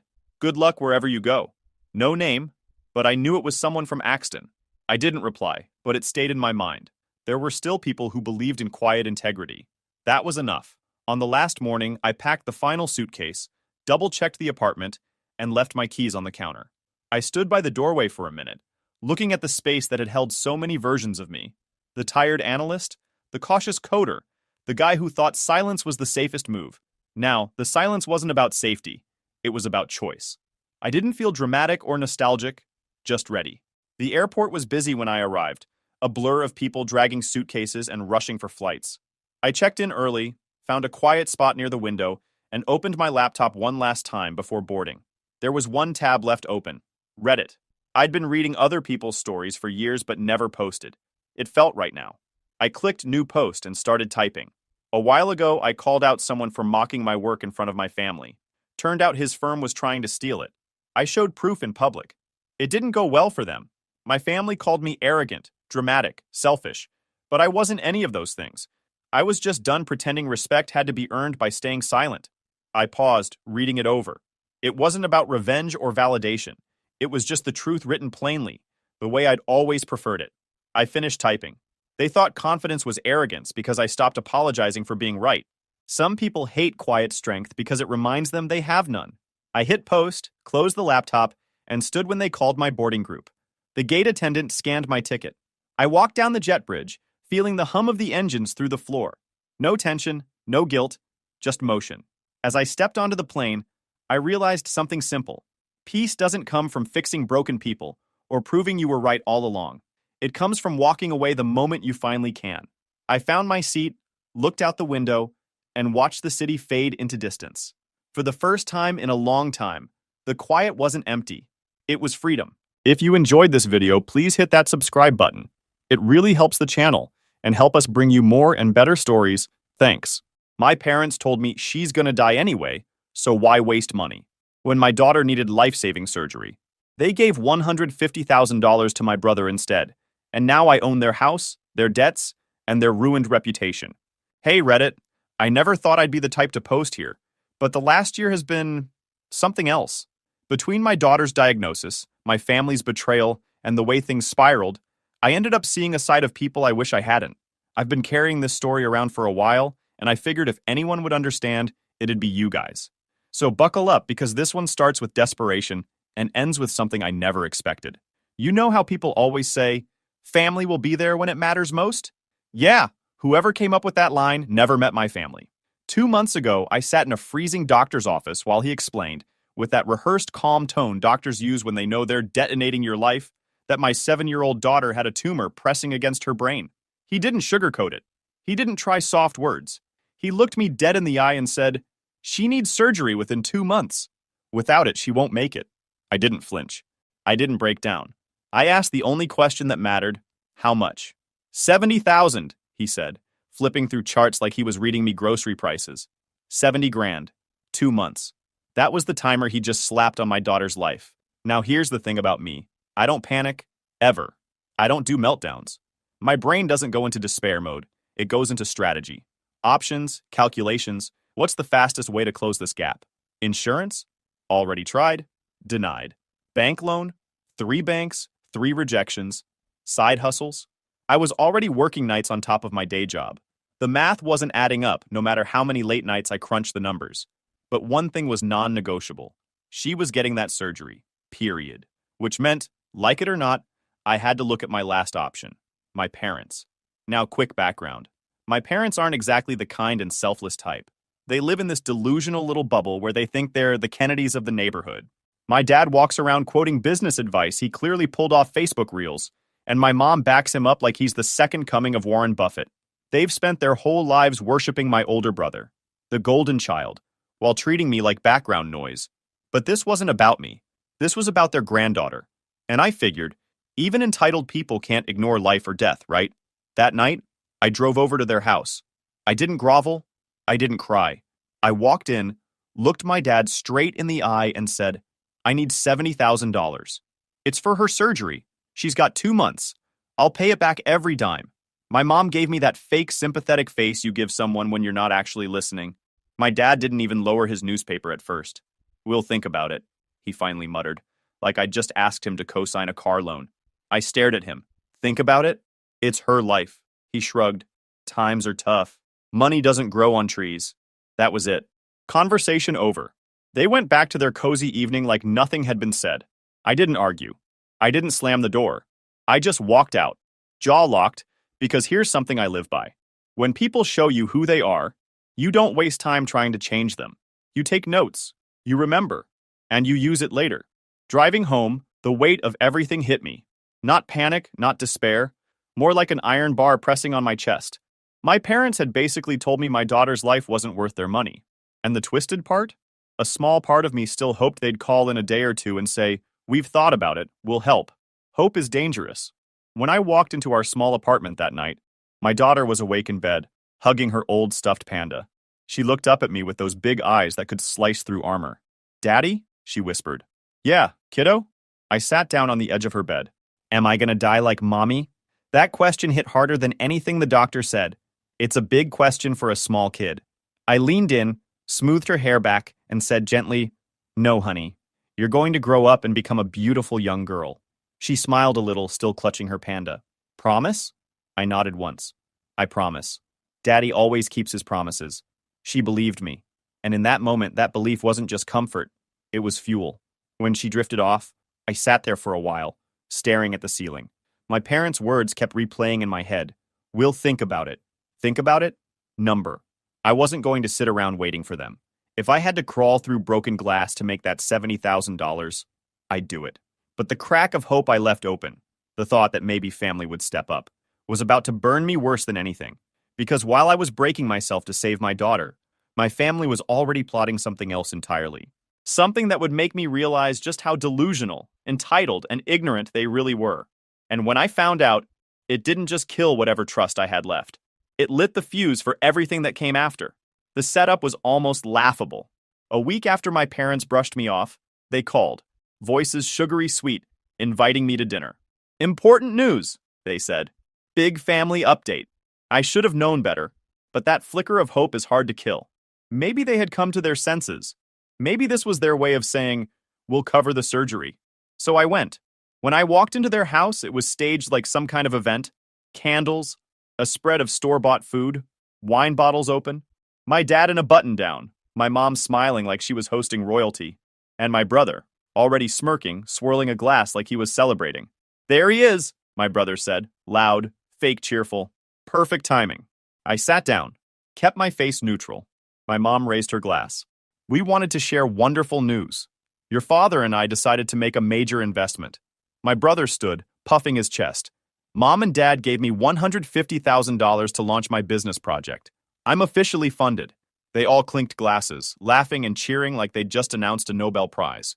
I stared at them, then said flatly, "Wait, you gave him $150,000? My dad smirked. "That's right. He has vision. He's going to build something real." I leaned forward, voice low and sharp. "You told me last week you'd think about helping with my daughter's surgery. She needs 70. 70.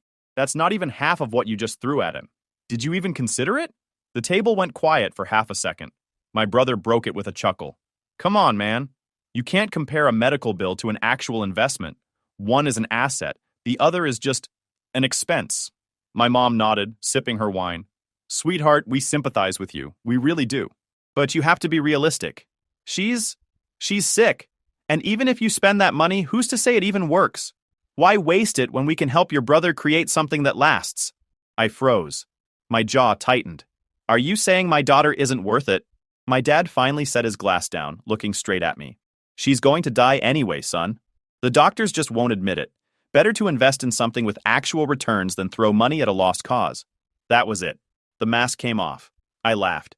Not because it was funny, but because it was so insane I needed to release it somehow. I leaned back in my chair, shaking my head. "You know, I came here thinking maybe, just maybe, you had a shred of decency left. Instead, you're celebrating funding your golden boy while writing off your granddaughter as bad business. You're not investors. You're clowns." My brother's smug grin cracked. "Don't talk to them like that. They made the smart choice." "Smart choice?" I snapped back. "You're 35 and still living off their wallet. You've never built a damn thing in your life. You think this makes you some kind of mogul? All it makes you is a parasite with a bigger allowance." My mom gasped like I'd cursed in church. My dad's face went red. "Watch your mouth. You're ungrateful. You come here with your hand out, and when we choose to support someone who actually deserves it, you insult us?" I leaned across the table, calm but razor sharp. "Deserves it? My daughter's fighting for her life, and you call that undeserving? You're delusional. You're so obsessed with playing kingmakers that you can't even see the rot you've raised in him, or the rot in yourselves." For the first time, they didn't have a comeback. My brother muttered, "You're just jealous," under his breath, but even he didn't sound convinced. I stood, tossed my napkin onto the table. "Enjoy your little toast. Just remember, when she pulls through, and when I rebuild from this, you're going to wish you hadn't said half the things you just said, because I don't forget." I turned toward the door. My mom called after me, voice shaking. "You'll regret disrespecting this family." I looked over my shoulder. "No, you'll regret underestimating me." Then I left. When I got home, my daughter was still awake, sitting up in bed with her panda. "How was dinner?" she asked softly. I sat beside her, kissed her forehead. It was exactly what I needed. "Did they help?" she whispered. I shook my head. "No, but don't worry. Daddy's got this." Her little hand squeezed mine. "Promise?" "I promise," I said. And unlike them, when I make a promise, I keep it. That night, I sat at the kitchen table, staring at bills, replaying my dad's words over and over. "She's going to die anyway." That was the moment the fuse didn't just light. It roared. I wasn't just saving my daughter anymore. I was preparing to burn down the empire of ignorance and entitlement they'd built around themselves. And when I was done, they'd wish they'd treated 70 grand like the best investment they ever could have made. But at that point, I was running out of time. The doctor's deadline wasn't going to wait for my family to grow a conscience. My daughter needed surgery, and I had to make a move fast. The only real asset I had left was my stake in a small construction supply business I'd built with two friends years back. It wasn't glamorous, but it was stable. I'd poured sweat into it. Long hours, weekends, late-night runs to meet clients. That business was my safety net, my long-term play for my daughter's future. And now I had to gut it. I went to my partners and told them I needed out. One of them, Greg, tried to talk me down. "Man, don't do this. We'll figure out another way." I shook my head. There is no other way.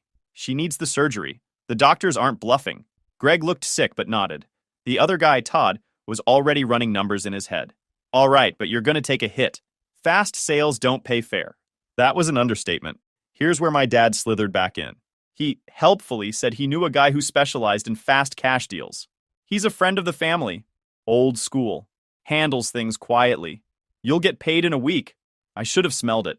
Hell, I did smell it. But desperation has a way of muting your instincts. I couldn't risk weeks of back and forth with brokers. Every day was another day my daughter's tumor pressed deeper into her brain. So I agreed. Selling real estate takes weeks, and I didn't have that.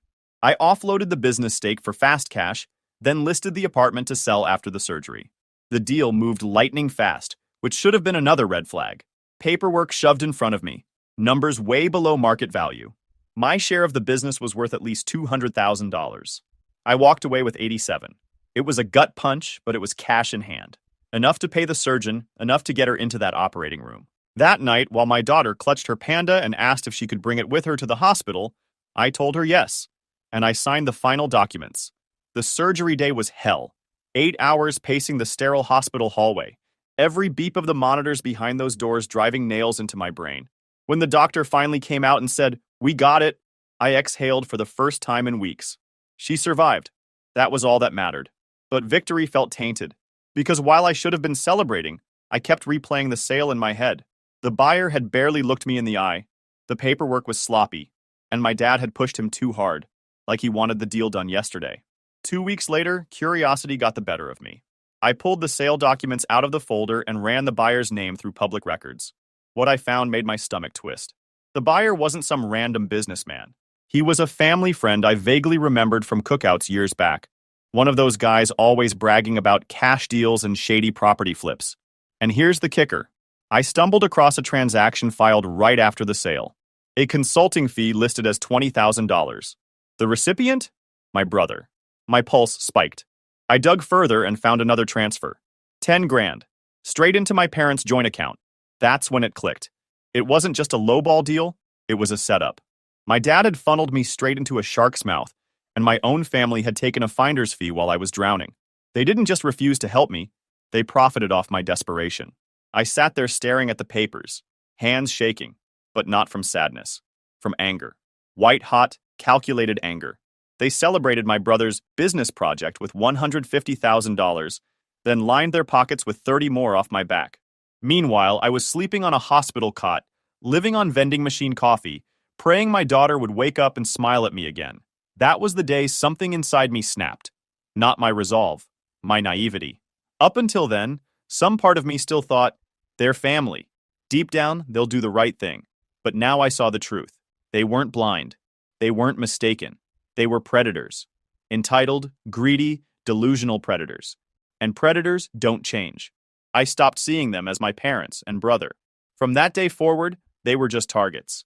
The law wasn't going to save me. Contracts had signatures. Finder's fees weren't illegal.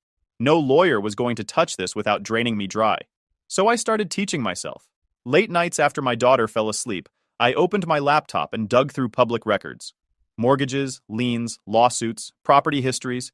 I devoured it all. I signed up for free courses, read forums, learned how money actually moved when people thought no one was watching. I wasn't going to cry about losing my business. I wasn't going to waste time begging them to make it right. I was going to learn their weaknesses. Every debt, every fake investment, every overextended dollar. And when I was ready, I was going to turn every single one of those weaknesses against them. The surgery saved my daughter's life. The scam woke me up. And together, those two things lit the fire that was going to burn their empire to the ground. Up until then, my plan was just survival. Work myself into the ground, scrape together every dollar, maybe claw back some kind of stability for my daughter. It wasn't glamorous, but it was all I had. Then the letter came. It looked ordinary. Plain envelope, return address from a law office I didn't recognize. I opened it at the kitchen table while my daughter was upstairs coloring, and my whole world shifted in 5 minutes flat. It was from my late wife's father's attorney. The old man had passed months earlier. He wasn't flashy about anything. He never had sons, and his daughter, my wife, was everything to him. When she died, he never really recovered. But what he left behind, I wasn't ready for. The lawyer explained his estate was finalized. Since my wife was his only child, everything went to me and my daughter. First, the house. Paid off. 2 stories, decent yard, solid neighborhood. And then, the savings. A personal account with a balance of $850,000. I had to read the number 3 times. 850 grand. Sitting in an account that was now mine. Tucked inside the folder was a note in his handwriting. It was shaky, but the message was steady. I know life without my daughter has been heavy. I can't take that pain away. Take that. But I can give you the tools to protect my granddaughter. Take the house. Take the savings. Use them to build her future. This is my last gift. For a second, my chest locked up.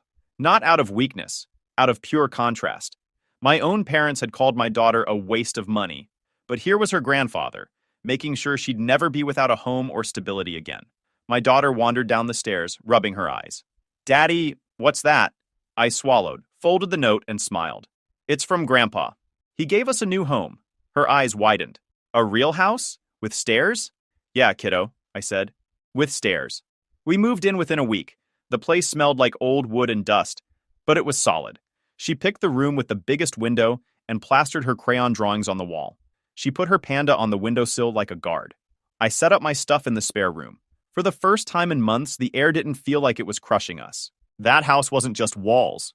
It was proof. Proof that somebody at least cared about her future. And I swore I'd never sell it, never risk it. This was hers. Always. But the savings? That was different. That wasn't just money. That was a war chest. Right after the surgery, I listed my old apartment.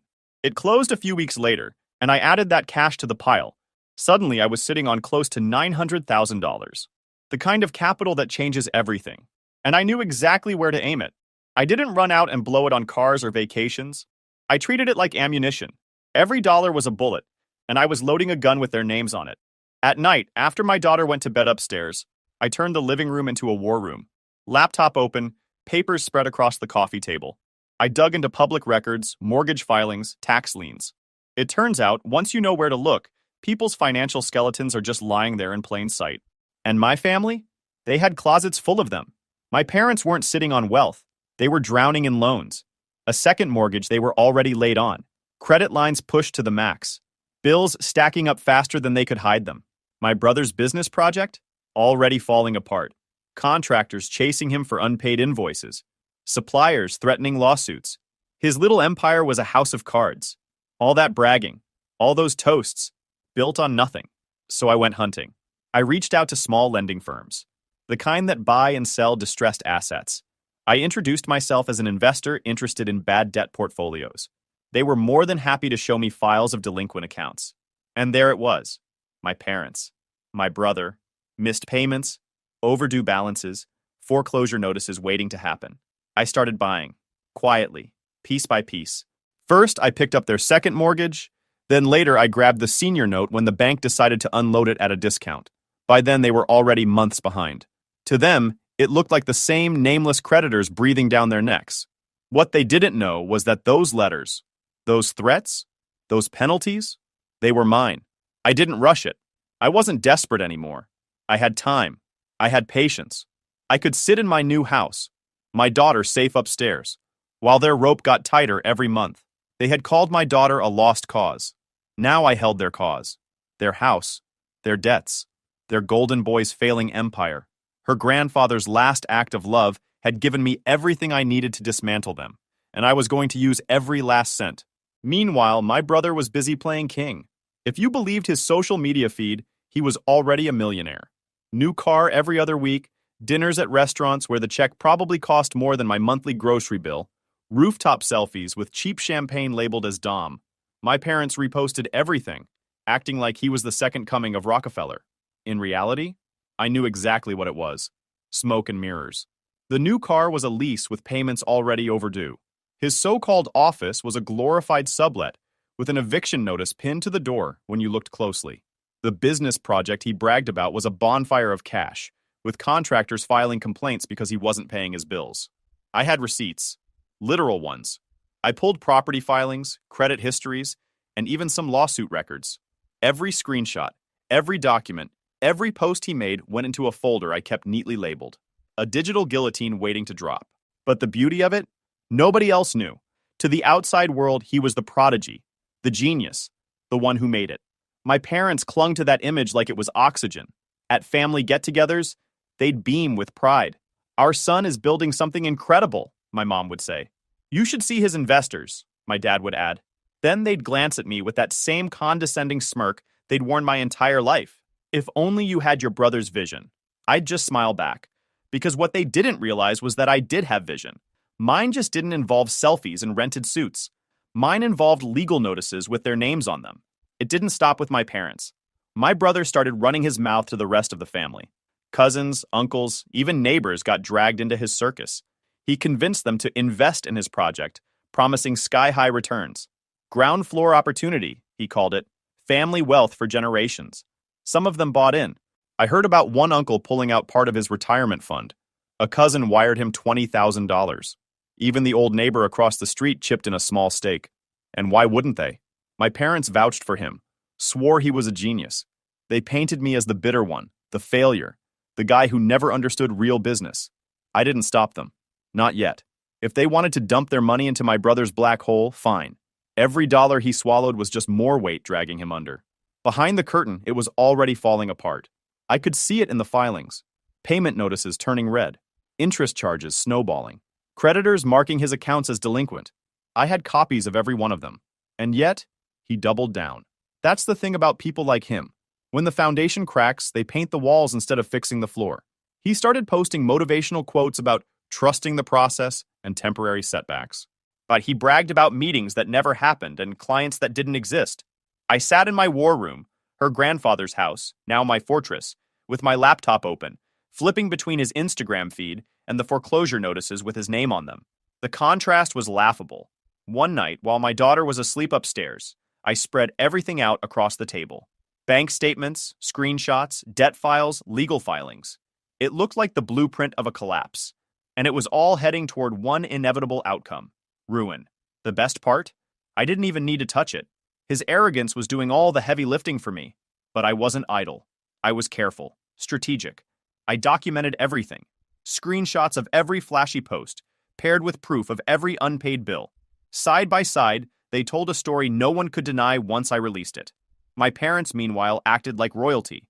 They bragged to neighbors, hosted dinners where they paraded him around, toasted his success. They looked down on me as if I was invisible, and I let them, because the longer they believed their fantasy, the harder the crash would be.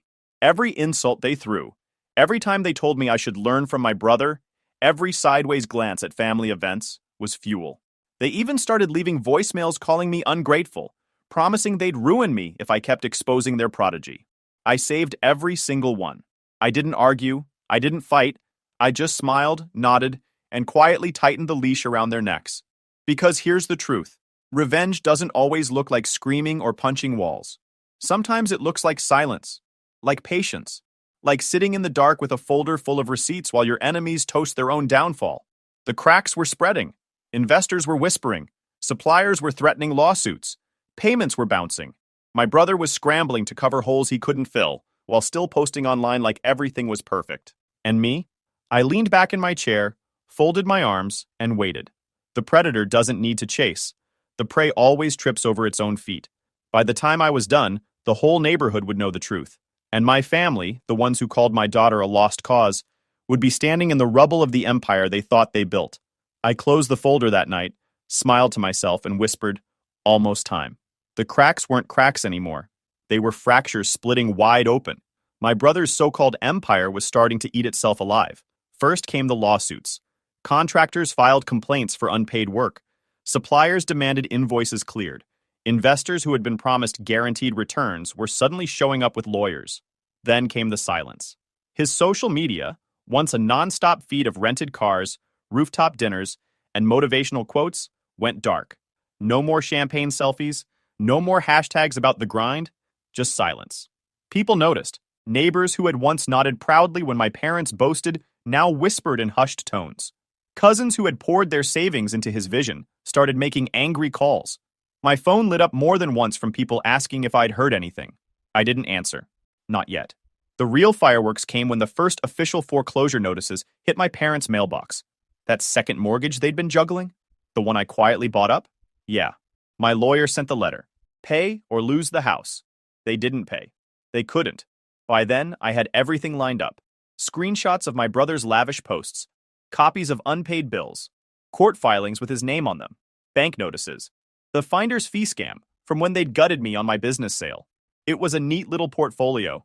Every lie paired with the truth, every brag next to the bill he ignored. I didn't blast it all at once. I leaked it slowly, methodically.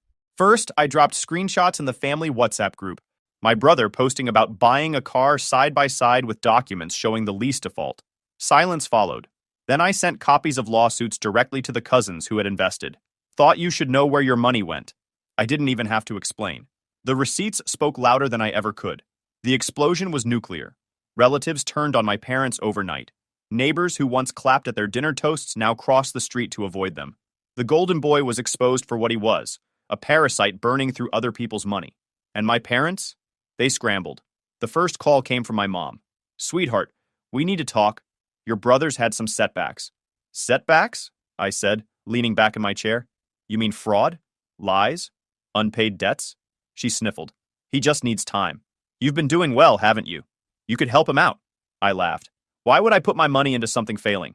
That's not an investment." The silence on her end was delicious. That was their line. Their exact words when I begged them for help with my daughter's surgery.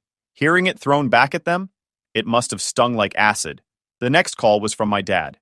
He didn't bother with pleasantries. "Son, listen to me. We're family. Families help each other. We're about to lose everything." I smirked into the phone. "Sounds familiar.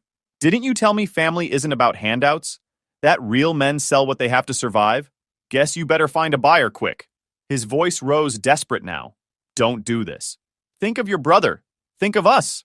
I cut him off. "You didn't think of my daughter when she was on an operating table with a tumor in her head. You thought of return on investment. And now you're just bad stock." Click. They didn't stop there. My brother showed up at my door 2 nights later. No car this time. No smug grin. Just bags under his eyes and desperation dripping off him. "You set me up," he hissed. "You sabotaged me. Everyone's turning on me because of you." I leaned against the doorway, arms crossed. "No, they're turning on you because you're a fraud. All I did was hold up the mirror." He shoved a finger in my chest. "You ruined me." I smirked. "No, you ruined yourself. I just made sure everyone saw it." He muttered something about lawyers and stormed off, but I could tell it was all bark. He didn't have a dime left to fight with. Once I held both liens, it was just a waiting game. Months of notices, filings, and trustee sale dates ticked by until the foreclosure clock ran out. Then it all moved forward like clockwork. Every missed payment was another nail in their coffin. And every notice had my fingerprints on it, even if they didn't realize it yet. But they were starting to suspect. My dad called again, voice lower this time. "It's you, isn't it? You're behind this." I let the silence hang for a beat, then said, "If I were, would you be surprised?" He didn't answer. He just breathed heavy, then hung up. Words spread faster than I could have imagined. The same neighbors who once toasted with them were now gossiping at the grocery store about how the great investor family had lost it all. Extended family members cut contact completely. The golden boy wasn't golden anymore. He was just broke. And my parents? They were standing right beside him in the wreckage. The night before the final foreclosure judgment, my mom tried one last time. She came to the house, my house, the one my late wife's father left us, and knocked like a beggar. My daughter was upstairs, so I stepped outside. Her eyes were red, her voice cracking. Please, don't let them take the house. We raised you there. We gave you everything. I stared at her. You gave me nothing. You stole from me when my daughter needed you most. And now you want mercy? Tears rolled down her cheeks. We made mistakes, but this is our home. I pulled the foreclosure notice from my pocket, the one with my name listed as the creditor, and handed it to her. Not anymore. It's mine. She read it, and her face went pale. You? Yeah, I said coldly. I own your debt. I own your house. And tomorrow you'll be standing on the lawn while the neighbors watch. She sobbed. How could you do this to your own family? I leaned in, my voice low and calm. Family is supposed to protect each other. You called my daughter a waste of money. That's when you stopped being family.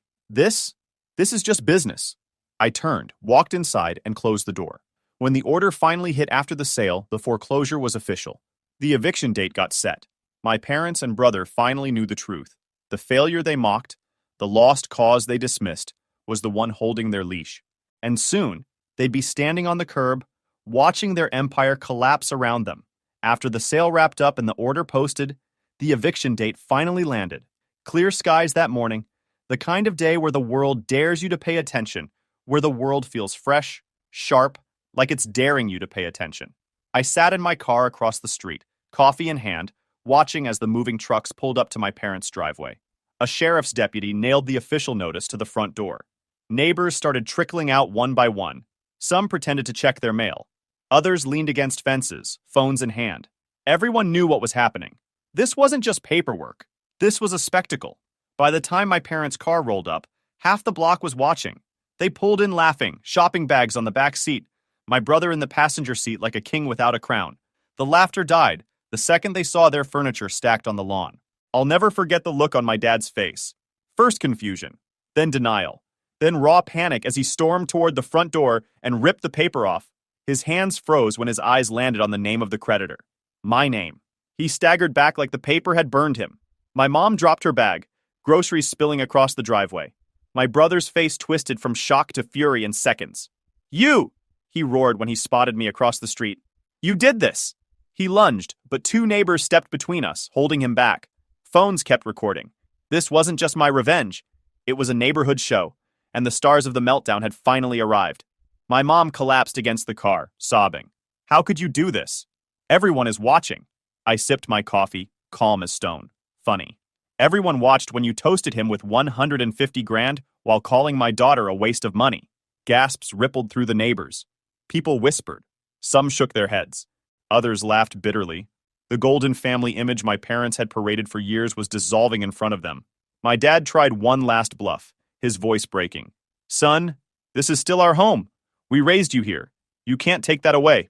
I walked across the street, folder in hand. Calm, slow. The cameras followed. I handed him the papers, all neatly clipped together. Proof of the finder's fee scam. Proof of their debts. Proof of every threat, every lie, every attempt to destroy me. This isn't your home, I said, my voice low but sharp enough to cut. You forfeited that the day you sold me out and cashed in on my desperation. Now it's just property, and I own it. My brother shouted, You're a monster. I smirked. No, I just learned from the best. Silence. Neighbors stared. My mom's sobs turned into wails. My dad dropped onto the curb like his knees gave out. My brother kept thrashing, but nobody moved to help him. He wasn't the golden boy anymore. He was just a liar exposed under sunlight. I turned, showed the crowd my phone, played the recording of my brother, calling my daughter an expense, played the voicemail where they threatened to ruin me. Gasps again. People muttered. The final nail in their social coffin was hammered in. I didn't need to scream, didn't need to argue. The truth did all the work. I handed my dad one last item, a folded pamphlet. The shelter brochure I'd picked up at Legal Aid the night I signed the sale. I kept it in my pocket ever since, a reminder of just how low they'd pushed me. You remember this place? I asked. $10 a night, the same roof I slept under when you called her a lost cause. Might be a good fit for all of you now. He stared at it, trembling. My mom tried to snatch it away, but I pulled it back, tucked it into his shirt pocket myself. This is where you belong, I said flatly. Among people who know what it feels like to have nothing. Because that's all you have left. I walked away before they could answer. Behind me, their shouting turned to silence. Phones kept filming. Neighbors whispered. Some laughed openly. Their empire didn't collapse quietly. It collapsed on a stage, with everyone watching. Weeks later, I stood in the yard of our house. Her grandfather's place. The one I fixed up using the inheritance, plus what I got from selling their foreclosed property. My daughter kicked a soccer ball across the grass, laughing in the sunlight. She didn't ask about her grandparents anymore. Kids are smart. She knew they weren't worth keeping. Word around the extended family was brutal. Cousins who lost money in my brother's business cut them off completely. My aunt still spits his name like poison. Neighbors turn their backs in the grocery store. Their phones don't ring anymore, except with debt collectors. And me? I don't lose sleep over it.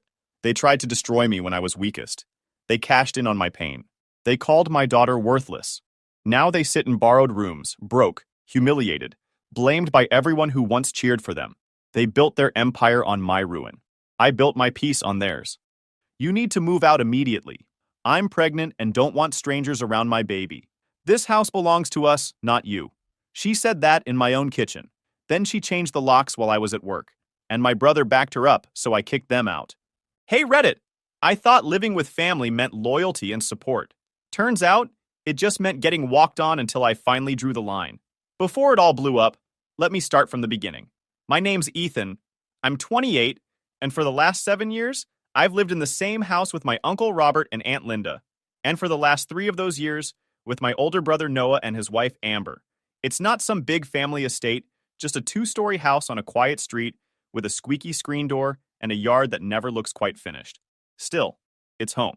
When I was 19, my parents died in a car accident. One day I was a college sophomore worrying about exams, and the next I was sitting in an empty dorm room not knowing what came next. Uncle Robert, my dad's older brother, showed up, handed me a cardboard box and said, "You're not doing this alone. Pack your stuff." I moved in with him and Aunt Linda, finished school, and tried to rebuild my life. Robert's a steady man. Quiet, hands always busy fixing something. Aunt Linda works part-time at the library, hums while she cooks, and calls me kiddo like I'm still 10. They never had kids, so when Noah and I moved in, they treated us like their own. Noah's 3 years older, the type who fills a room the second he walks in. Loud, confident, always sure he's right. We used to be close, but after he married Amber, things changed. She's organized to the point of obsession. Everything labeled, color-coded, and her way. Within a week of moving in, she'd rearrange the entire living room. She's polite, but you can tell she likes control. The house isn't big, but it works. Robert and Linda have the downstairs room. Noah and Amber the big one upstairs, and I've got the smaller one across the hall. There's a 4th bedroom up there too, but it's basically a glorified closet. Uncle Robert turned it into a cramped office years ago with a wobbly desk and a filing box. My space is simple. Desk, dresser, and a window that looks out on an old maple tree. The fan hums at night, the floor creaks near the closet, but it's peaceful. What most people don't know, what Amber definitely doesn't, is that the house is mine. I was 19 when my parents died. 2 years later, at 21, I bought this place with the life insurance. It wasn't endless money, but it covered a modest house and a cushion. Uncle Robert helped me through the paperwork because I was too young to handle it alone. I didn't want to live by myself back then, and they didn't want me drifting around, so we all stayed together. I've lived here 7 years. Noah and Amber moved in 3 years ago. I paid for everything, taxes, utilities, maintenance, but I never made it a thing. We were family. Life settled into a rhythm. Aunt Linda woke up early to make breakfast. Uncle Robert tinkered in the garage. Noah worked long hours, and Amber spent her evenings organizing or looking up home projects online. I handled repairs and yard work. It wasn't perfect, but it was stable. Every now and then, Amber would give me that look, half polite, half annoyed, like she couldn't figure out why I was still around. Once she asked, "Ever thought about getting your own place?" I laughed it off, said I was saving up. The truth was, I just didn't see a reason to leave. The last few months had been rough. I was stuck in a tech support job that paid the bills but drained my patience. I wanted something that matched my degree, something that didn't make me dread Mondays. I'd been applying quietly for months, usually during lunch breaks. Most places never replied. Then one Monday evening, while helping Aunt Linda unload groceries, My phone buzzed with an email. Subject: Offer letter, New Horizons Tech. I opened it, read the first line, and froze. 92,000 a year. Full benefits. I must have read it 4 times before Uncle Robert noticed me standing still. You okay? He asked. I got the job, I said. His face broke into a grin. You did it, kid. He called for Aunt Linda, who nearly dropped a bag of apples when she heard. We're celebrating, she said, already pulling ingredients out of the fridge. Noah texted a few minutes later. Congrats, man. Proud of you. Amber followed with, That's wonderful news. We should celebrate as a family. For the first time in a long time, everything felt right. Aunt Linda was humming, Uncle Robert was smiling, and the house smelled like dinner. For a moment, I thought maybe things were finally turning around. I didn't know it yet, but that celebration would be the last night this house ever felt like home. Uncle Robert went all out for dinner that night. He said it was to celebrate my new job, but he just likes having a reason to cook. By 6, the whole house smelled like roasted chicken and garlic bread. Aunt Linda had set the table with the good dishes, the ones she keeps wrapped in paper most of the year, and even folded the napkins into triangles. Noah got home earlier than usual, which was already unusual. He's usually dragging himself in half dead from work, muttering about traffic. This time he was actually smiling. Amber came in behind him, perfect hair, perfect clothes, holding a dessert box like it was a trophy. I picked up something sweet, she said, like the hero of the evening. Uncle Robert clapped me on the back. You earned this, kid. Aunt Linda was already beaming and telling everyone how proud she was. Noah joked about borrowing money from me now, and we all laughed. It felt easy, like the old days before everyone got older and quieter. Halfway through dinner, Amber went silent. Usually she's steering every conversation, but that night she just stared at her plate, waiting for her moment. Then, as Uncle Robert started talking about fixing the deck, she put her fork down and said, Actually, I have something to share too. Everyone turned. Her voice lifted. I'm pregnant. The room exploded with noise. Noah jumped up, grinning like a kid, hugging her so hard her chair almost tipped. Aunt Linda cried. Uncle Robert wiped his eyes and said, Well, I'll be damned. For a few minutes, everyone was talking at once. Names, baby showers, nursery colors. I was honestly happy for them. Noah's wanted this for a while, and seeing him that happy made me smile. I congratulated them both, and for a while it felt like a good night. Then Amber's tone changed. She straightened up, clasped her hands on the table, and said, There's something else we need to talk about. The noise stopped cold. She looked straight at me. Ethan, now that we're starting a family, I think it's time you moved out. I thought she was joking. I laughed. Move out? Why would I do that? There's plenty of space here. Amber didn't laugh.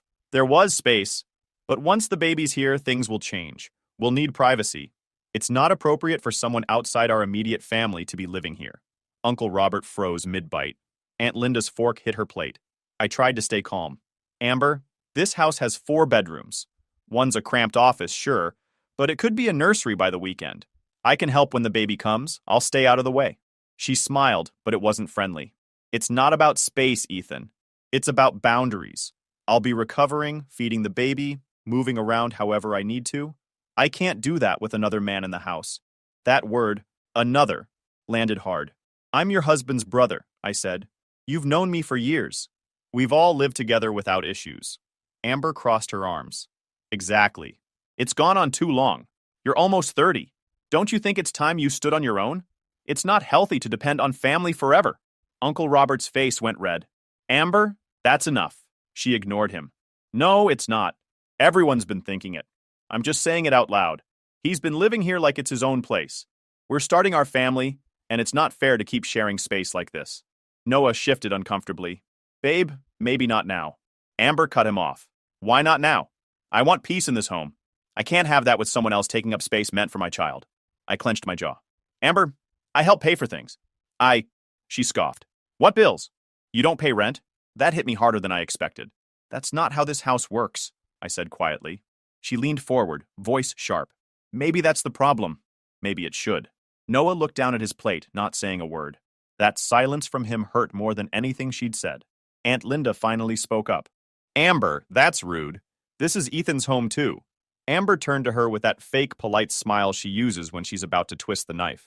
I know, Aunt Linda, but it's not normal for a grown man to live like this. You've even said it's crowded. You want things calm once the baby's here, right? Aunt Linda's face fell. Amber had used her words against her perfectly. Uncle Robert slammed his palm on the table. Enough, Amber! You don't talk to family that way in my house. Amber shot back instantly. Our house, she said, stressing the word. Our family's house. And I'm part of it now. Noah finally looked up. She's not wrong, Uncle. Maybe Ethan should start looking for his own place. It's time. It felt like the air got sucked out of the room. I stared at my brother. He wouldn't meet my eyes. Uncle Robert's voice dropped low. Noah, remember whose roof you're under. Amber stood, chair scraping the floor. You're all making me the bad guy for saying what's obvious. I'm not living like this once the baby's here. She took her plate to the sink, rinsed it, then turned back with a tight smile. We'll talk later. She walked upstairs like she hadn't just set fire to the table. Noah followed her without a word. Uncle Robert rubbed his face. Aunt Linda reached for my hand, but I just shook my head. The smell of roasted chicken suddenly made me sick. When Noah came back down, he said quietly, She didn't mean it like that. I nodded once, stood up, and started clearing plates. No one spoke again the rest of the night. But dinner the next night felt like a meeting, not a meal. Uncle Robert told everyone to sit down, said we needed to clear the air. I knew exactly what that meant, so I went upstairs, grabbed the thick manila folder from my desk, and brought it with me. Amber started first, because of course she did. I just want to make sure we're all being realistic, she said. We can't build a family in a house that doesn't feel like ours. I shouldn't have to tiptoe around someone else in my own home. Uncle Robert's jaw tightened. It's not just your home. She smiled in that fake sweet way.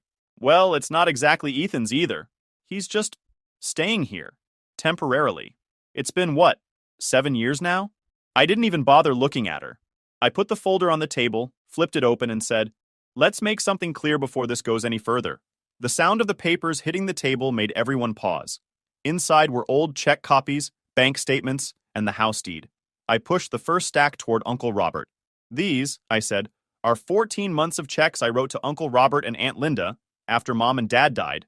14 months. $76,500 total.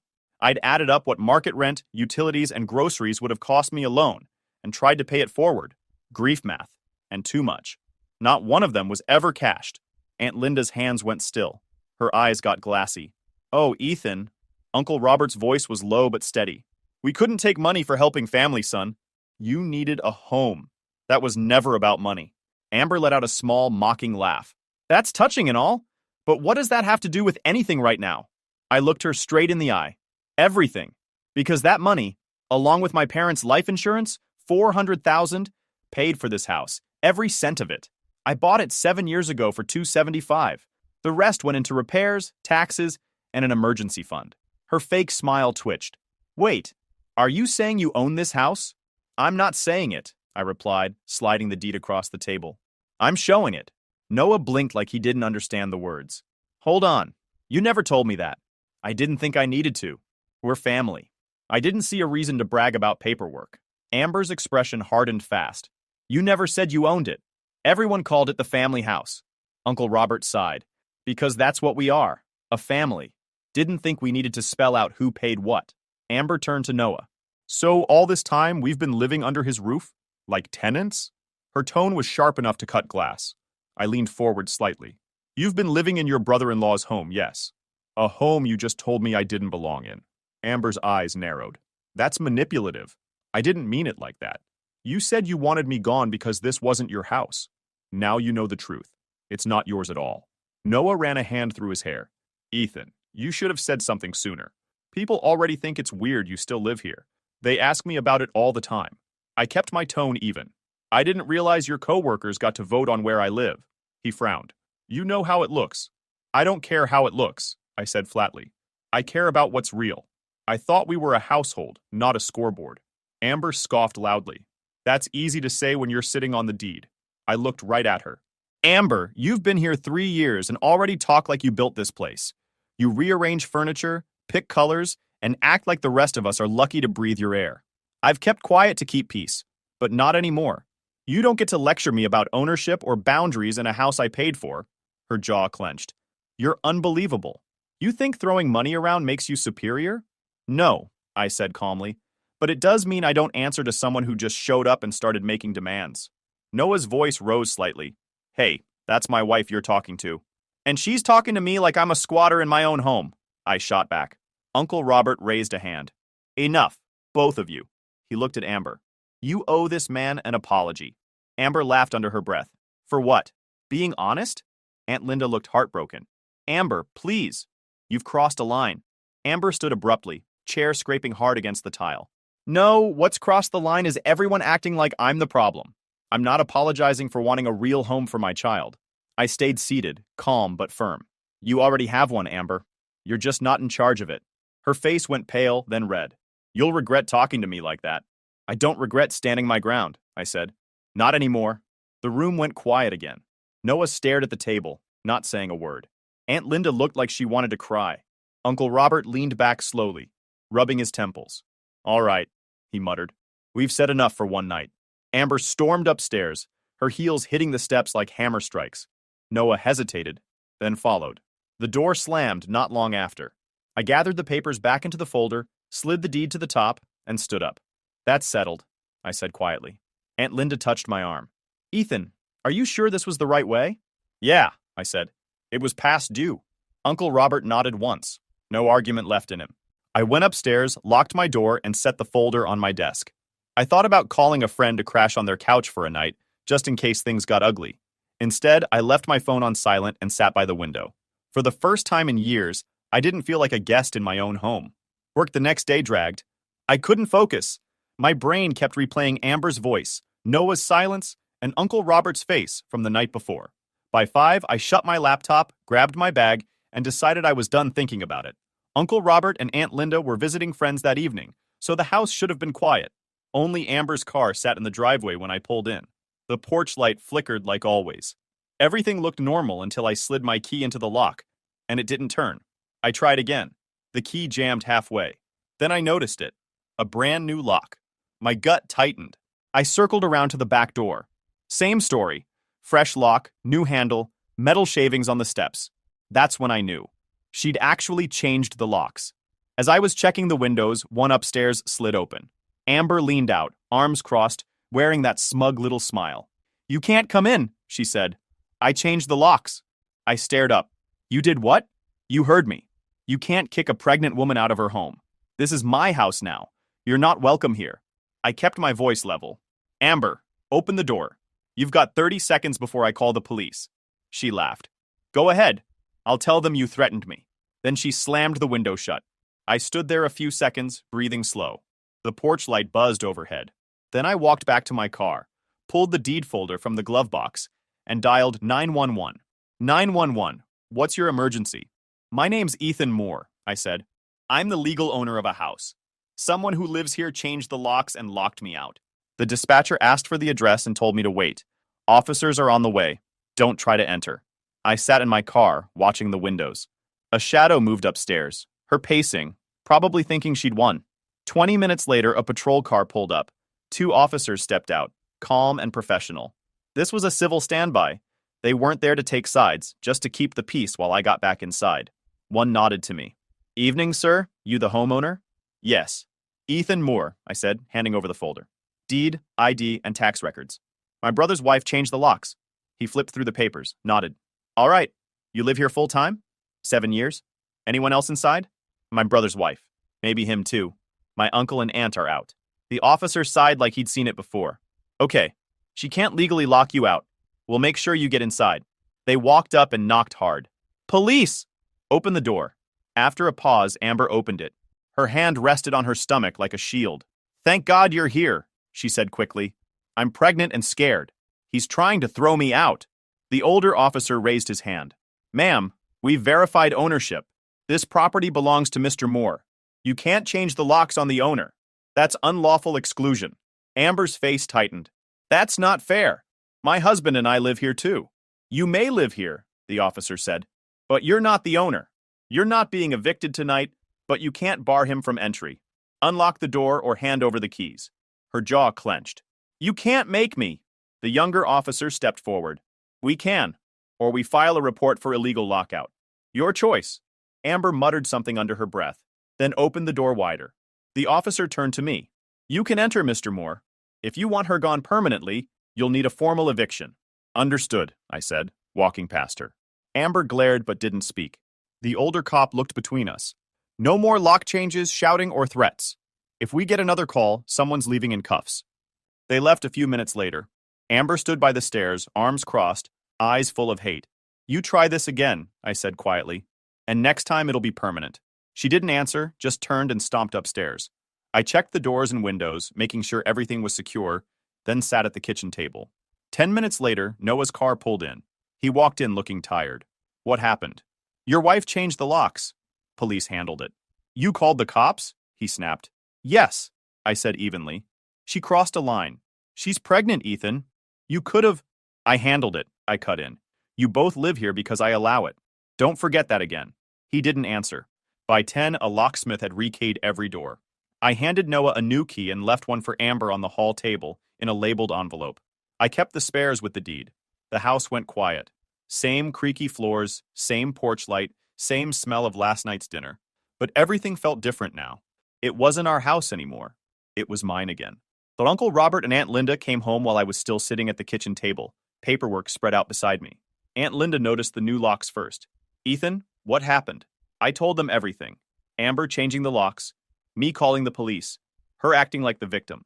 Just the facts. Nothing extra. Uncle Robert's face tightened. When I finished, he stood up. You did what I should have done months ago, he said. That woman's been testing limits since day one. Aunt Linda looked heartbroken. We should have been here. It's handled, I said calmly. But we all knew it wasn't. The next morning, the house was quiet but heavy.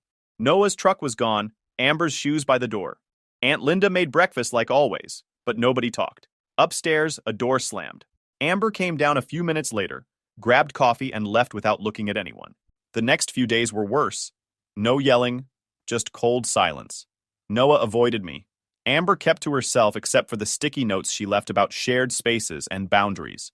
Aunt Linda finally said one night while washing dishes, "She's trying to push you out, Ethan." I know, I said. I'm just waiting to see how far she'll go. It didn't take long. That Friday I came home from work, and something smelled different. Bleach. The kitchen looked too clean. I opened the fridge and stopped. Half my groceries were gone, and my meal prep containers were missing. A note on the fridge read, "We need space for baby supplies. Hope you understand." I set the note on the counter. The pantry was the same. My food shoved aside, replaced with baby formula and wipes. Then I saw boxes in the living room. My boxes. Amber and Noah were sorting through them like it was moving day. Amber looked up, smiling like she was doing me a favor. "We're reorganizing," she said. "You have your room upstairs. We need to make the house ready for the baby." Noah didn't look up, just kept folding blankets. I stood there a moment. "You're packing my things. In my house." Amber crossed her arms. "We're setting boundaries. This place isn't just for you anymore. Once the baby's here, things will change." "You're right," I said, walking past her. I took my parents' photo from one of the boxes and put it back on the shelf. "You just made them change." Noah started, "Come on, man." I cut him off. "You let her talk down to everyone for months. Now you're letting her touch my stuff? That's the last line." Amber scoffed. "You can't kick your brother out. Be serious." I met her eyes. "Watch me." Her smirk faded. "I'm serving a 30-day notice to quit tomorrow," I said. "Both of you." Noah stood up. "You can't do that." "I can," I said. "And I will." I turned and went upstairs. The next morning, I went to the courthouse civil division window when they opened. I filled out a 30-day notice to quit for Noah and Amber. No court filing yet. The clerk checked my deed, ID, and proof of residence, stamped the forms, and I hired a process server at lunch. That evening, a man in a gray jacket knocked at our door. Amber answered. He handed her an envelope. 30-day notice to quit. You've been served. Her face went red. "You can't do this," she shouted, spinning toward me. "You're throwing us out? We're family." I didn't move. "You called me an outsider, remember? Now it's official." Noah came down the stairs, pale. "Ethan, you'd really evict your own brother?" "You let your wife lock me out of my house," I said evenly. "This isn't about family. It's about respect." Amber's voice sharpened. "You think owning a house makes you a man?" I didn't blink. "No, knowing when to draw the line does."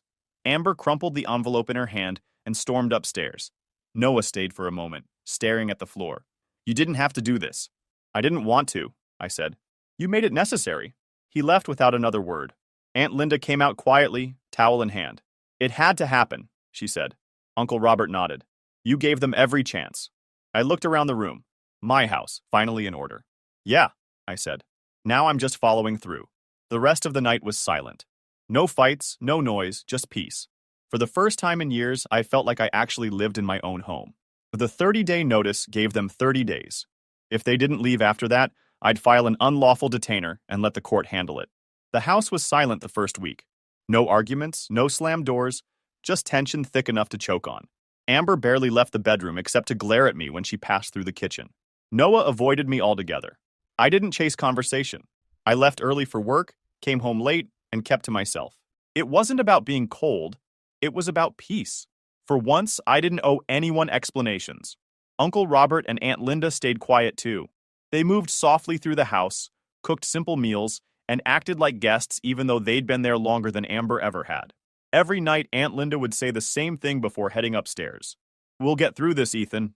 Just stay calm." I always answered the same way. "I already am." By the second week, Amber started up her small acts of defiance again, blasting the TV late at night, leaving her dishes in the sink, accidentally blocking my car in the driveway. I ignored her completely. She wanted a reaction. I wasn't giving her one. Noah tried the guilt route. One evening, he caught me outside after work, standing by the mailbox. "You know she's stressed, right?" he said. "You could have handled this differently." I didn't even look up from the envelopes in my hand. "She changed my locks, Noah," he sighed. "You embarrassed her. Calling the cops, filing eviction papers. That's family you're talking about. Family doesn't break into your house and throw out your food." He shifted uncomfortably. "She's pregnant, man. So she gets to disrespect everyone, and I just take it," I asked. "You're her husband. You should have stopped her before I had to." His voice dropped. "You're really going to kick us out?" "I didn't want to," I said. "You made it happen." He stared at me for a few seconds, then walked back inside without another word. After that, things got quieter. No more guilt trips, no more games. Just the countdown. The last week was awkward. They started packing in silence, moving boxes one by one. I could hear them whispering upstairs at night, their voices sharp and tired. Every now and then, Amber would come down to grab a drink or move something, but she never said a word to me. She didn't need to. The hatred on her face said enough. Aunt Linda tried to make things easier. She cooked extra for everyone and made sure the common spaces stayed clean. Uncle Robert stayed mostly in his workshop out back, avoiding conflict altogether. We were just waiting out the clock. 2 days before the deadline, I came home to find the driveway half empty. Their cars were loaded with boxes. Noah was standing by the porch, sweating, tired, eyes hollow. Amber was already sitting in the passenger seat, arms folded tight, face turned away. I walked past them toward the front door, keys in hand. "You all set?" Noah nodded. "We're leaving tonight." Amber spoke without looking at me. "You'll regret this." I didn't respond. I unlocked the door and went inside. Noah lingered at the doorway. "You know, Mom and Dad would have wanted us to stick together." I stopped, hand on the doorframe. "Mom and Dad would have wanted you to respect the house they helped pay for." He didn't argue. He just looked at the floor, then turned and walked out. The sound of the car engine filled the air, then faded down the street. And just like that, they were gone. Aunt Linda stood behind me, her voice soft. "You okay?" "Yeah," I said. "Better than before."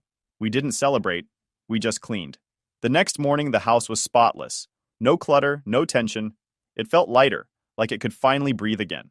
That weekend, Uncle Robert and Aunt Linda sat me down at the kitchen table. Aunt Linda folded her hands. "We want to stay here full time," she said. "We'll pay our share of everything. No arguments." I started to protest, but Uncle Robert cut in. "It's not charity, Ethan. It's fairness. You've carried this house long enough. Let us do our part." I looked at them, two people who had stepped up for me when I had no one else, and nodded. Deal. From that day, they weren't guests anymore. They were home. Over the next few weeks, I threw myself into work. My new job was challenging but steady. Long hours, new faces, real structure. I liked it. I came home tired but not drained. For once, my life felt like mine. One evening, I was reorganizing the kitchen drawers when I found an old recipe book buried under a stack of takeout menus. It was my mom's, the same one she used to write notes in. I flipped through it, and a folded paper slipped out. It was a letter. The ink was faded, but her handwriting was clear. "Ethan, if you're reading this, it means life moved faster than I wanted it to. Don't confuse generosity with erasing yourself. Helping people is good. Losing yourself to do it isn't. Love, Mom." I stood there for a while just staring at her words. Not sad, not angry, just settled. I put the letter back between the pages and slid the book onto the shelf. Aunt Linda called from the living room asking if I wanted tea. I told her yes. When I sat down, Uncle Robert was talking about fixing the fence out back, and Aunt Linda was knitting something small. A scarf, maybe. The TV played softly in the background. The house was quiet again. Not tense, not heavy, just peaceful. For the first time in years, it felt like home. Not because of who was in it, but because of who wasn't. 2 months passed. The house was calm again. Steady routines, quiet mornings, no tension. Uncle Robert spent most days in the backyard, fixing things that didn't even need fixing, and Aunt Linda filled the kitchen with the smell of homemade bread. Life finally had rhythm. Work was going well, too. The new job kept me busy, but in a good way. Deadlines, meetings, people who talked about projects instead of gossip. I liked coming home tired, but at peace. The nights were silent, and silence finally felt like a gift. Then, one Wednesday evening, my phone buzzed while I was going through bills at the table. It was Noah.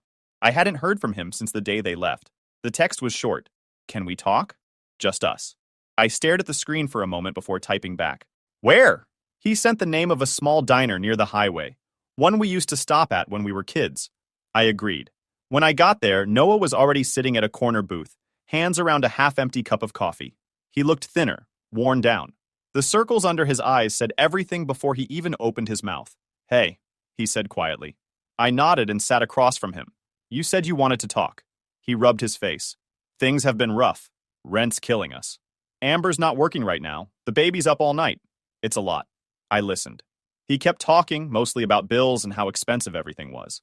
Then he got to the point. "I was thinking," he said carefully, "maybe we could move back in for a while, just until we get on our feet." I didn't answer right away. I just looked at him. He tried to smile. "It'd be temporary. We'd help with bills. Maybe we could all make it work again." "No," I said simply. He blinked. "You didn't even think about it." "I don't need to," I said. "You made your choice." His voice rose. "You're really going to hold that over me forever?" "We're family, Ethan. Family doesn't lock you out of your own house," I said. "Family doesn't stand there and watch it happen." He shook his head. "Amber was wrong, okay? But you didn't have to go nuclear. You called the cops. You filed eviction papers. You made us look like criminals." "I didn't make you look like anything," I said calmly. "You did that yourself." He leaned forward. "You've changed, man. You're cold now. Mom and Dad would be ashamed." That one hit hard, but I didn't flinch. Mom and Dad left me this house to build a life, not to spend it cleaning up someone else's mess. He went quiet, staring down at the table. For a few seconds, the only sound was the hum of the coffee machine behind the counter. Then he said, "What if we made it fair? Split ownership. Put the house under Dad's name or something. Keep it in the family." I let out a small breath. "It's already in the family, Noah. You just don't live there anymore." He looked up, angry now. "So that's it? You're just done with me?" "I'm done being disrespected," I said. "You crossed a line that doesn't get crossed twice." He sat back, shaking his head. "You'll regret this." "I won't," I said. "You'll just have to find your own way, like everyone else." Neither of us spoke for a while after that. Finally, he stood up, tossed a few dollars on the table, and said, "You're not the brother I grew up with." I watched him walk out. "I know," I said under my breath. "That one didn't take advantage of me." When I got home, the house was dark except for the kitchen light. Uncle Robert was fixing the hinge on a cabinet, and Aunt Linda was tending to a small plant by the window. "Everything all right?" Uncle Robert asked without looking up. "Yeah," I said. "Just saw Noah." He gave a slow nod. "He's still trying to drag you into something?" "Yeah, but I'm done trying to save him." "That's good," he said. "You can't fix people who refuse to learn." Aunt Linda turned from the window. "He'll realize it one day. Maybe not soon, but he will." "Maybe," I said, "but it won't change anything." She smiled sadly. "You're stronger than you think, Ethan." I didn't answer. I just sat at the table, sorting through the stack of bills and organizing them into a new binder I'd labeled that morning. House records, deed, utilities, receipts, insurance, everything in order. Uncle Robert tested the cabinet door. "Perfect," he said. Aunt Linda went back to her plant, humming softly. Outside, the sky was fading into orange and gray. The air through the window smelled like cut grass and rain. It was quiet again, peaceful, not empty, just steady. I closed the binder, placed it neatly on the counter, and looked around the kitchen. Clean, warm, mine. "Real family respects the line you draw," I said quietly. "And if they don't," I paused, watching the last bit of light fade through the window. "You draw it anyway." YouTube just dropped this new hype feature. If you're hooked on this story, smash that hype button. It tells YouTube this video deserves to blow up, and it keeps even crazier stories coming your way.